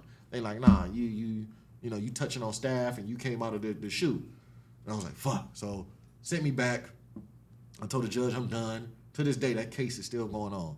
So I'd have still been stuck in the damn county. So I'm like, man, I'm good. Y'all know y'all fucked me over when I was a kid. So, Gascon, like for what you're doing, but y'all could have sped it up. Y'all could have sped up a whole bunch of other people's stuff. So go back to the pen. As soon as I get off the bus in Corcoran, the next day they say, hey, you going to court? I said, I just left court. What you talking about? They say, nah, you going to Kings County Superior Court. Like for what? Staff assault, 2 counts. So although the prison dropped it, the DA in these local counties can still pick up your case. Oh, man. So I got Loyola on deck. They tried to play me. They tried to make me take a deal. I fought that thing for 3 years, bro. I fought it for 3 years. They end up turning it into GBI. So then they brought up my old, even though all these laws passed in other counties, they don't give a damn. They said, based on your past juvenile history, even though that law is passed and they don't try people as adult anymore, we're still covering your cases 50 to life. On my last 3 years, I'm looking at that. After I've been in the dog program, after I did all this stuff, y'all want to take my life away from me again. Goddamn, what did I do? Now I'm looking at God again. What happened? What did I do wrong? I've been doing my best. Like all fucking over. You did all that. You're about to get out all over again to be hit with that. Right. Did that. Shit, that was heavy. Then I'm still on the yard. So I come back to court. I'm going through it. I'm on the yard. It ain't no structure there. My homie done left. You know what I'm saying? They done laced me. So they say, man, look out for the homies while you there. So I'm like, damn, now I got to be in a position of responsible for these knuckleheads. And it ain't like, they say, people, dudes don't want to be the guy to go to. Hell no. Yeah. Sometimes you're put in a position where you got to be there. So I got put in a position where it's like, sometimes you got to make certain calls. You know what I'm saying? Go ahead and do this. If these dudes ain't doing that, you handle your business. You know what I'm saying? And it was messed up. End up getting into a ride. Some more shit. Towards the end. Now, at this point, I'm up for a halfway house. I'm up for MCRP. Oh, okay. Oh, shit. Yeah, I forget. They put me up while I'm going to court. They're like, all right, well, you'll still be going to court. My lawyer said, we'll drive him from the halfway house. So the day before I was supposed to go to MCRP the first time, man, we go out there and have a ride. In the canteen line over some goddamn top ramen and refried beans. It goes. That's what it is. It's 7 of us and it's 36 Crips. Oh, and it was, oh, man. That's a brawl. And at that point, you really had no option. You had to run. In the middle. Yeah, you're going to activate. You're going to activate. Don't run. That's how you get stabbed up. You can't see what's coming to you. They hitting you up. The hunters, the predators, they going to get after you. They looking for the weak ones. They going to drag you back over there with them. So we had a ride. It go up. We holding our ground. We out there rumbling. You know what I'm saying? And it was over some bullshit. But we all here. And we had just went through the phase of CDC sending dudes that were on the S&Y yard back to the general population yards. That happened on the 4-yard too, though? It started in Corcoran. On a 4-yard. They chose your guys' yard too. So they did it at the other phases, but they were doing it like this. They tried it. But CDC, Corcoran is so fucking corrupt that they would go to the yard before these dudes came. They would have the picture of the dude. Hey, this dude's coming from S&Y. He's coming at this time and this date. They would go to R&R, open the gate, let the guy out, close the gate, and point. They'd holler at the different buildings. You know what I'm saying? And I hate it because they're so manipulative and they use dudes against each other. You know what I'm saying? Yeah, at that point you're becoming a tool for the cops, which that wasn't that's not the name of the game. Right, either, exactly. And I became so infuriated. I hated them for that. Because they lacked the knowledge of seeing it how I seen it. Like, damn. Right. Like, that's fucked up. Because we got to do what we got to do now. He here. We have to. All our names are on the line. The word get back that they let these dudes walk the line, we all get stabbed. Wherever we go, we still got to do time. So dudes is out there handling their business. And continue. I'm talking, it was continuous. Dudes lost their parole board dates, all that type of stuff. Dudes that been good for 15 years in that time lost everything because CDC did that shit. Y'all made these yards. So the riot happens. I go to, they put us back in the cell. I'm like, cool, lockdown, cool. Well, back to the cell because they didn't have nowhere to put 40 inmates. Like they had to go investigate and see who started stuff and how it started, and and then start pulling people out. Yeah, go do the weapons pickup and all. They put the tape out and all that.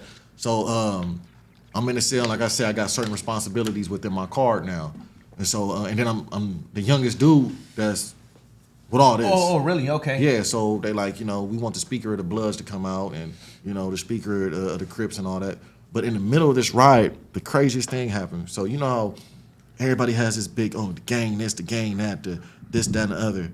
In the middle of the riot, I'm fighting dudes. But it's a lot of them. So I got like 7 dudes on me, literally. Like, I'm getting stomped out now. Like, I ain't the one too proud to say. I done been had my ass whooped a whole bunch of times. I'm getting stomped out. I'm going to fight to the end.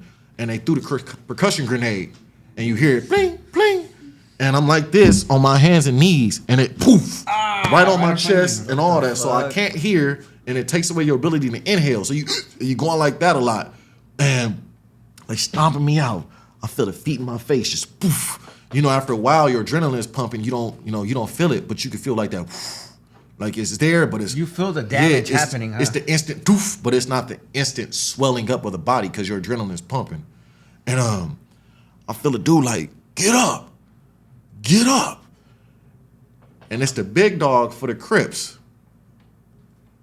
Picking me up off the ground, told all of them, all y'all better get back. Y'all was just friends yesterday. Y'all out here fighting over some stupid shit. Like, and all of them stopped and dude picked me up.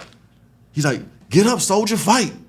He picking me up. He like, man, get up. This in the middle of the riot. All these dudes is out here. And it's like, damn, this is the unity that they was talking about. Who has the ability to be in the community and have this much power? Do you really want equality, or do you want to have the power to oppress? Because you need these men. Mm-hmm. Because go back to the kids. We walk like them, talk like them, look like them. We need something that look like us to help liberate us mentally and physically. Yeah. Mm-hmm. So he did that. They snatched us up. We go through that. They put us in a cell. Gang unit come around like, yo, we're gonna go over here and holler at the the Crips, and we want you to be over there.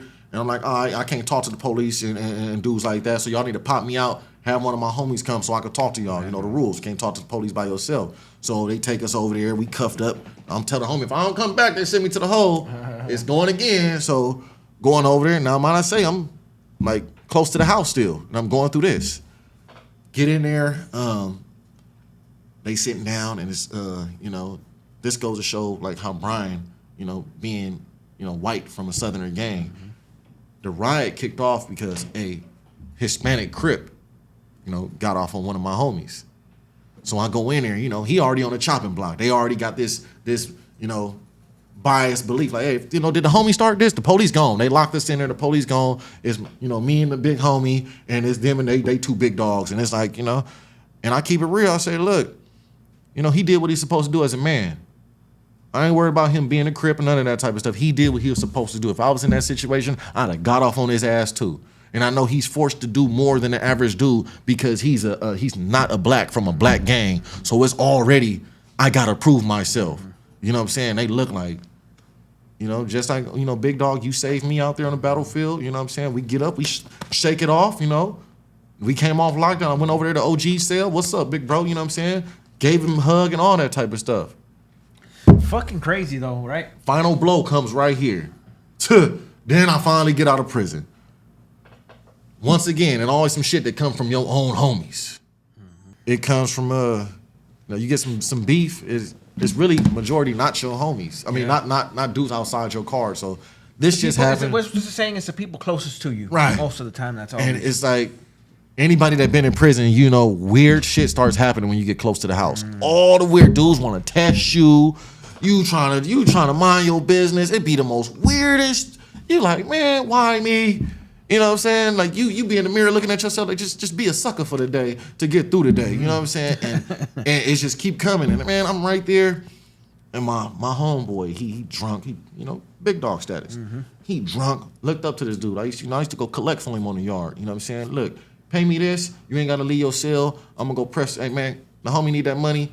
72 hours, you know what's up. You got to hustle.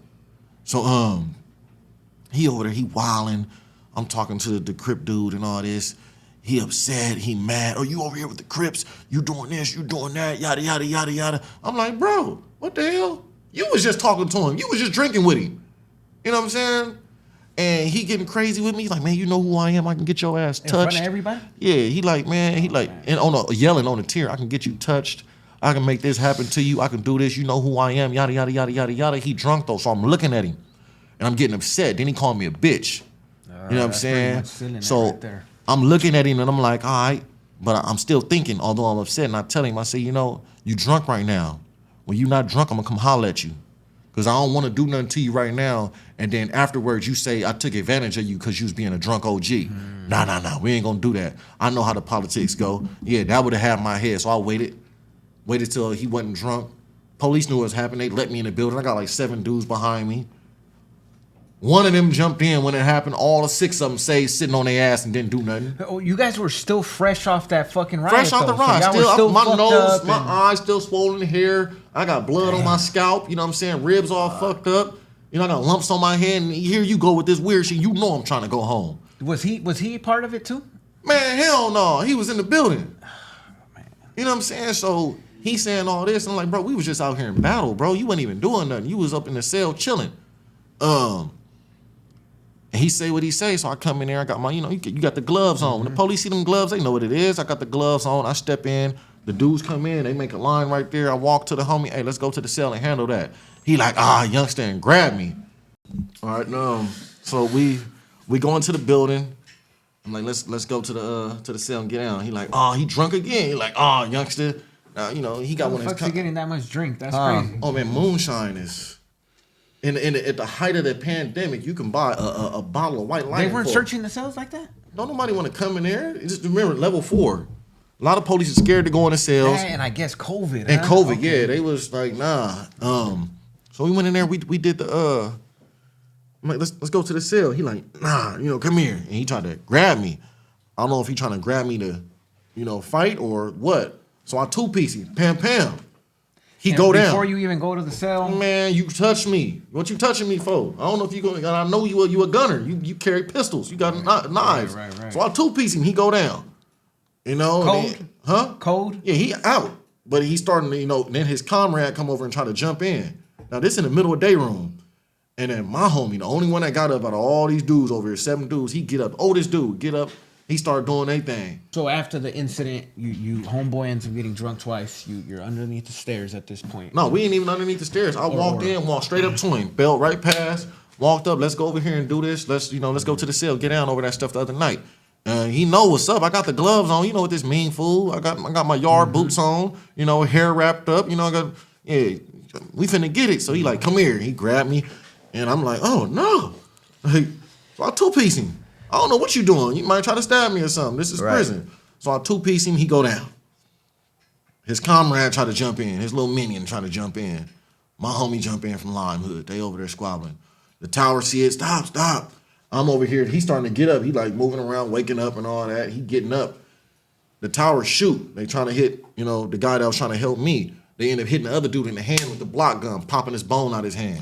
Who? Your boy? The dude that was trying to jump in and help his homie. Oh, so the minion dude? Yeah, so he over there doing all that crazy shit. Oh, man, but bone real shit, movie shit? Like Internal Affairs had to come and talk to him and take pictures. He had to go get all that. Man. Yeah. Reconstructed. Yeah, he tore up. Dude getting up, I don't want to fight. I'm like, look, man, I done pieced you. I don't want to hurt you like that. You know what I'm saying? Like, you older, you still an older homie. I still respect you. You still the dude that been in here. But, I just wanted to get the respect back restored. That's all it is. Just, I have to do this because if I don't, even if I got 3 days left, it's predators here. You let a dude call you a bitch, you going to be somebody bitch. Yeah. You know what I'm saying? So we do that. He getting up. I'm like, come on, homie, watch out. Like, relax. So he's still trying to fight. So I'm like, all right, I get mad. This is when I lose it. I grab him. I put him in the rear naked. I take him down to the ground, and I UFC wrap up his whole body. I put him in a full full rear naked chokehold, guillotine style, baby. And I'm so upset in the middle of the day room. In the middle of the day room, like, and I wanted to make a point. But as we're doing this, I'm talking to him. And I think I'm whispering in his ear while I'm choking him out. Look what you made me fucking do. You know I want to go home. You know I want to go home. How you say you my homie, you love me, you make me do this to your fucking stupid ass. You know, I'm talking to him like, I love you, how you doing this? And the homie that was down, that was over here fighting, he like, get off of him. They finna shoot. The tower like, I'm finna shoot his ass. He finna shoot. You know, they like, everybody know me. They're like, man, at least they gave me that to say that. He like, man, he finna shoot. They coming. So I'm like, I'm like, all right, I'm still holding him, and I let him go. He roll over on his face. He face down. And at that moment, my life flashed before my eyes, like other than any other time in my life, like flash, like I was like, fuck, he ain't moving. Like, I'm never getting out of prison. Like, I'm never getting out. I killed the homie. You know what I'm saying? Right there. Yeah, you're choking him. You don't know what the fuck's happening. 14-second loss of oxygen is unconscious. I'm sitting there handcuffed, looking next to him. He like this. He still ain't waking up? And he not waking up. They tap him. And next thing you know, he just starts snoring. Loud ass inhale. And blood just, he just started leaking. And I was happy. Because you think you hit him, and then when you hugged him, it clocked some shit, and then it went. Yeah, he just started bleeding, like from the nose. And crazy. So they take me to the cages. I go to the cages. It's crazy. And I had to go through all that. And in that moment, he gonna apologize. Like, you know, I apologize. You know, I was wrong for that. Yada, yada, yada. I'm like, cool. They say we cool. We shake hands. Everybody go back.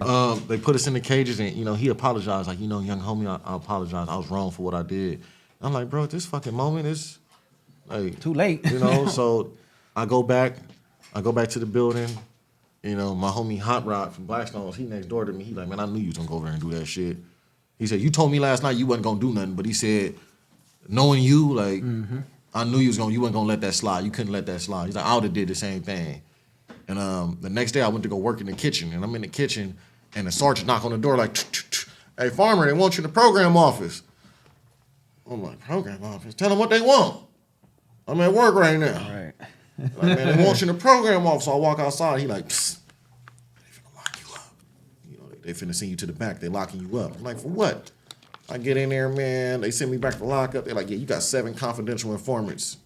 Somebody went and wrote a kite after all the shit happened, even though everything was good, wrote a kite and said that, you know, I was trying to incite, and have, you know, the Bloods retaliate against the Crips. And I'm like, it wasn't even no gang riot. It was over some, you know what I'm saying? I should have went into the canteen and talked to the sausages and noodles and say, look, we finna go get on these fools for what happened. You know what I'm saying?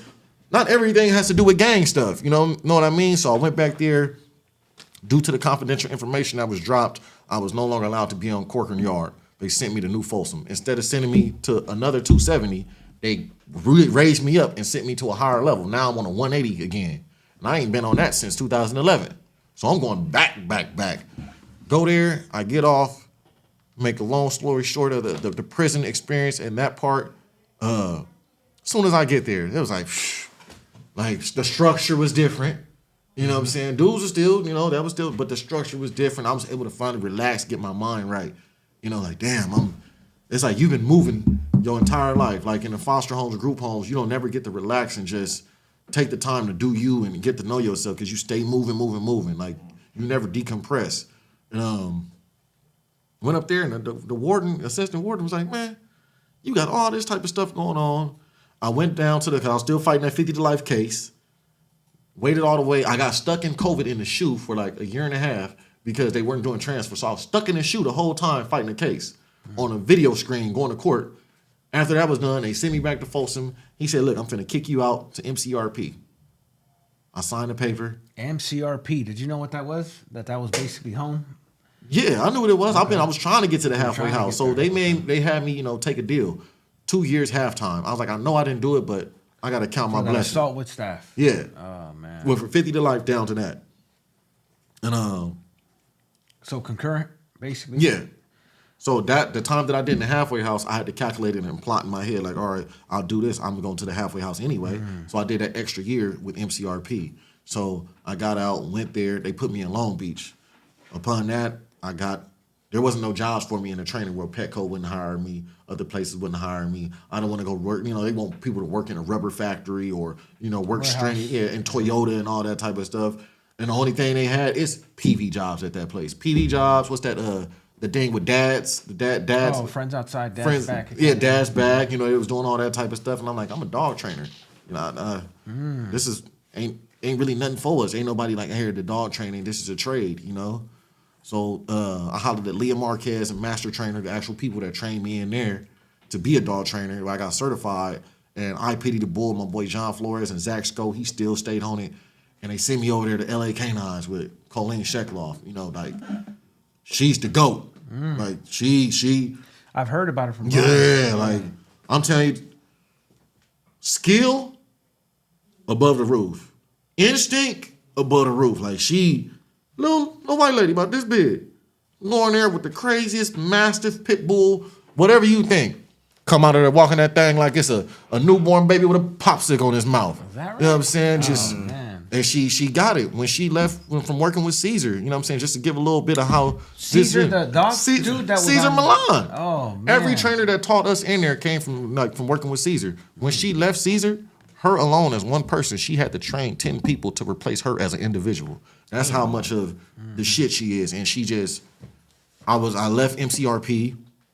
I used to ride in front of here every day, past PV jobs, to get off with the guys that was coming over here. You know what I'm saying? I had to go all the way from, now might I say, I'm from Compton. So I had to go through Long Beach on a bike, 6 miles, to I think that's the Artesia station. Yeah.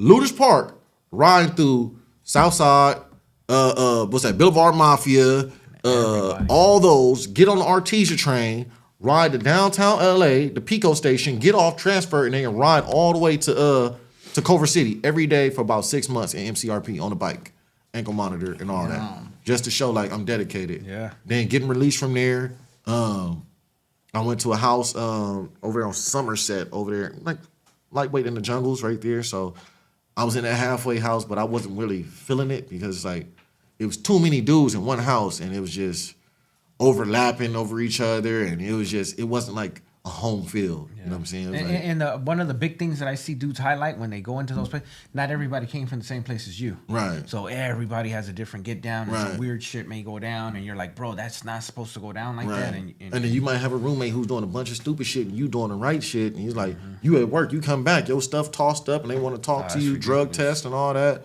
So Colleen seen that she seen that I was like, it was hurting me being there, So, she did like a real G move, like something that would make my career what it is today. She gave me a place to live at the facility. She lived upstairs. That was her home. This is her baby. And she allowed me to move into her house and live there. She moved out. Her and her husband said, here, we trust you and we believe in you. You know what I'm saying? Dude, fresh out of prison. We trust you, believe in you. We see your skill set. We see what you're doing. And she just nurtured me. Then when it came time to be firm, she was firm with me. Right. And it was just, she seen my potential. And she was like, understand that not everybody going to be able to be like you and move at the pace that you move. And then when I messed up, she came and pulled me to the side. You can't come with this gangster mindset in this type of world. Mm-hmm. And then at that moment, I realized that it's way harder being a businessman than it is being a gangster. Because being a gangster, you get instant gratification. You disrespect me, I do something to you, it's already solved. In this business world, if your money ain't right, shut up. Mm-hmm. That's the code. If your money ain't right, shut up, because you dealing with people that got millions upon millions, and you already got an X on your back that says you're an ex-con. You got the tattoos. You got the different type of confidence. If you go around people and you don't even smile, you'll offend people. Just off your energy and who you are as your presence. And so went through that, did it, kept doing it. Brian was in there. He would send me stuff. And I'm like, all right, holla at me. You need a letter, support letters, holla at me. I was showing him stuff on the streets. Like, here, look forward to this. This what you coming home to. Here go videos of dogs and all this type of sending him all that type of stuff on the tablet and all that. He asked me, what should I do when I get out? I said, man, don't get out and take no breaks. As soon as you hit the streets, get the running. It's all gas. You know what I'm saying? Idle hands are the devil's workshop. Hit the streets running. You know what I'm saying? Like, you had enough time for peace. Prison was peace for you because you adapted and you understood your environment and you conquered the obstacles of being in there.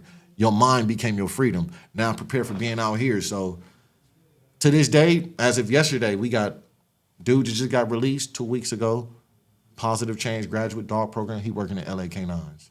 Nice. Jacob, 2 months ago, Positive Change graduate. He working at LA Canines. David Galaviz, Positive Change graduate, working at LA Canines. You know what I'm saying? Who else we got? Oscar from Oscar's Training, got his own business, where he started at LA Canines. Art Newman, when he got out, got his own business, where he started at LA Canines. This lady just, you know, she's blessing folks, bro. That's dope. Open arms and everything. We definitely got to, you know, and recent things now. Positive Change, the same program that hired me, that taught me, has now hired me to go teach in juvenile facilities and teach kids to lead, and then teach the dog. Teach the human to lead. That's Colleen's, you know, her motto. Teach the human to lead, and the dog will follow. So I get to go in there and really just, you know, this the place that condemned me. Basically, I wasn't supposed to make it. You know, Brian says that a lot. Like, man, our expiration date was supposed to be years ago. You know, 16, 14. We beat statistics. You know, we on borrowed time. So let's make it right. Let's affect these kids in a positive manner, and you know, just starting a business, us starting our podcast. We looking at y'all, right? All right? We sitting there right now.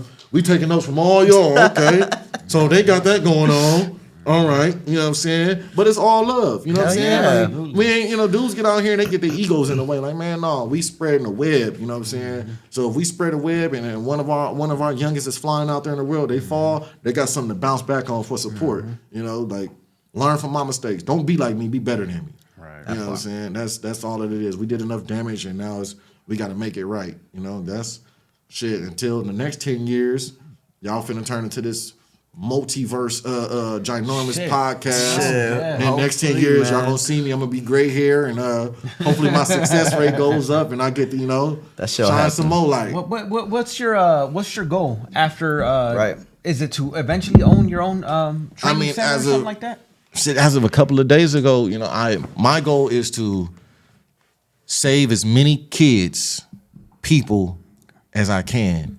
Save as many dogs, rescue as many dogs as I can, teach as many people as I can.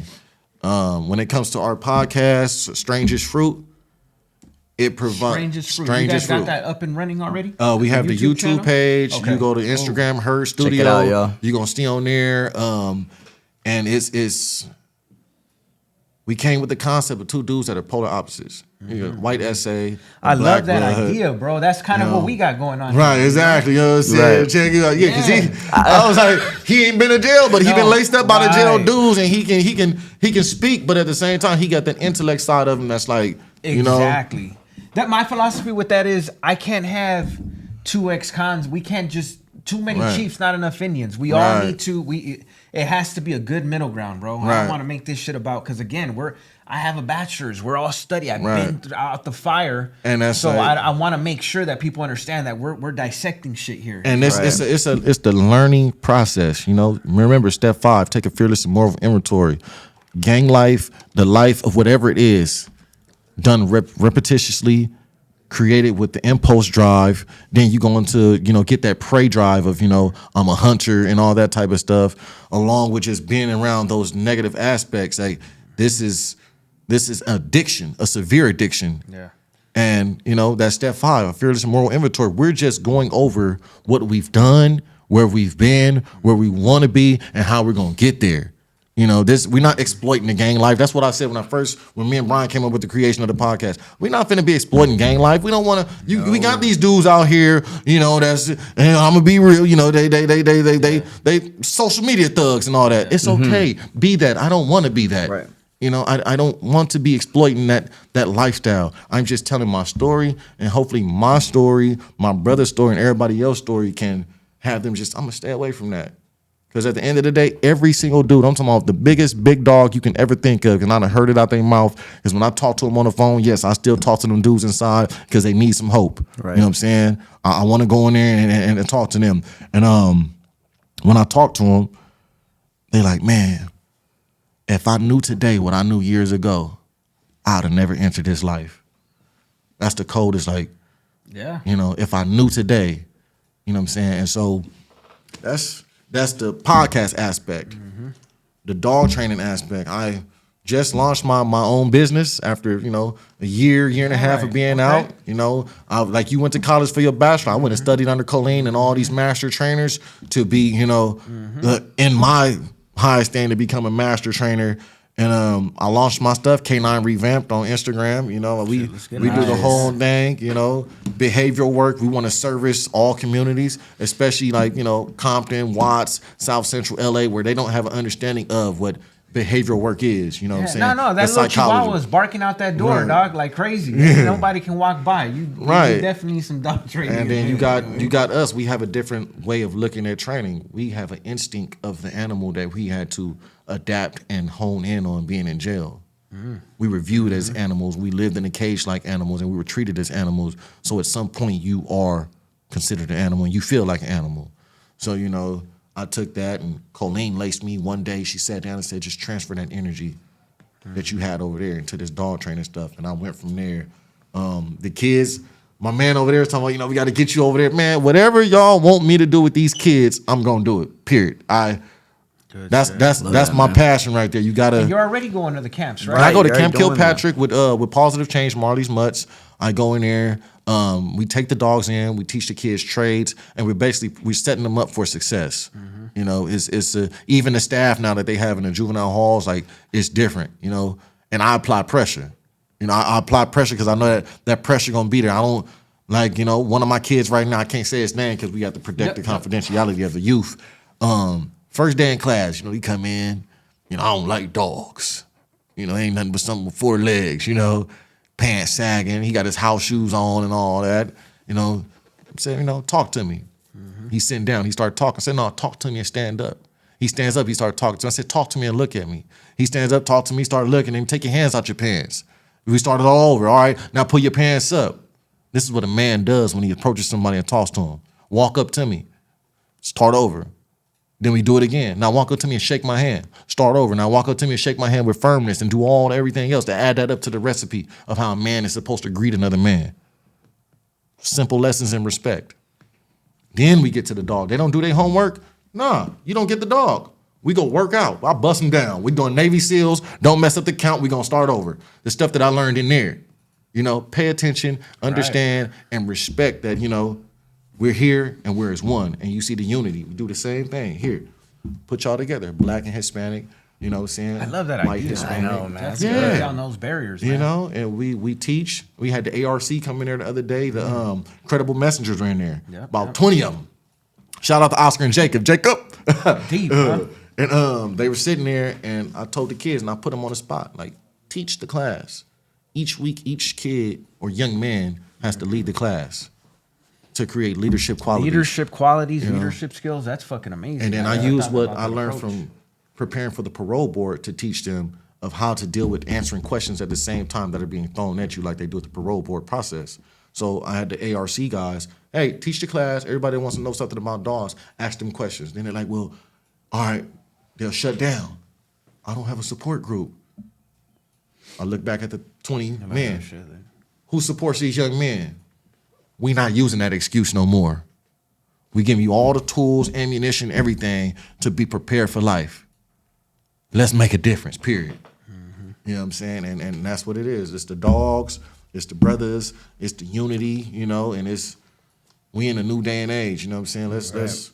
Let's not be rich, let's get wealthy, you know what I'm saying? Let's not be dumb, let's be smart and strategic. Let's build the community and let's not break it down. Sounds simple, but hard as hell. It's an ongoing thing. I think it's going to be something that we're going to continue to work for until the unforeseen, at least in our lifetimes, Facts. It's going to take a generation or two, and then hopefully we'll phase it out. And next thing you know, we got a generation of Black and brown folks in living and owning property in our own hoods, and we're policing our own communities. We have our businesses in our own communities, and then we'll see where that goes, and we'll see if they're right or wrong. And real quick, before I jump up off this thing, for the people out there who with the racial tension that's going on, like, and the inequalities and stuff like that. We've been together, although it may not look like we're not together, because there's some people out here that propagate stuff and all that type of stuff. Look, Compton, Watts, Long Beach, South Central, LA, all that type of stuff. If you go back to the beginning of how this all started, the black and brown community has always been together. It was, even how you look at the original state of the gangs started because of the black and brown community was impoverished. We suffered. You know what I'm saying? There was unity in that. And we need to come back to that. We need to come back to the square root and say, how are we going to do this? It's not about the adults anymore. It's about the kids. Let your past trauma go. That's done. You know what I'm saying? Chuck it up on the chin. If we need a hug, you get a hug. You need a support group. We out here. Right. But let's focus on these kids because it's the state of the mind right now is just is gone. We got to get to them some way, somehow. And that's what it's all about. And that racial stuff, that's garbage. That's ignorance. That's what that is. That's self-hatred and lack of understanding. We together in this. Hell yeah, man. Make sure y'all check out Didontae's podcast, Strangest Fruit. We'll put the link at the bottom. Make sure you guys check out. Where are you training? What was the company? LA Canines. LA Canines, right. And then I have my own personal training, Canine Revamped, on Instagram. My Instagram is Mr. Swift, MR.SWYFT. And, holla, whatever y'all trying to do. Hell yeah, man. Let's get it, baby. I appreciate it, fellas. Thank you, man. Appreciate y'all.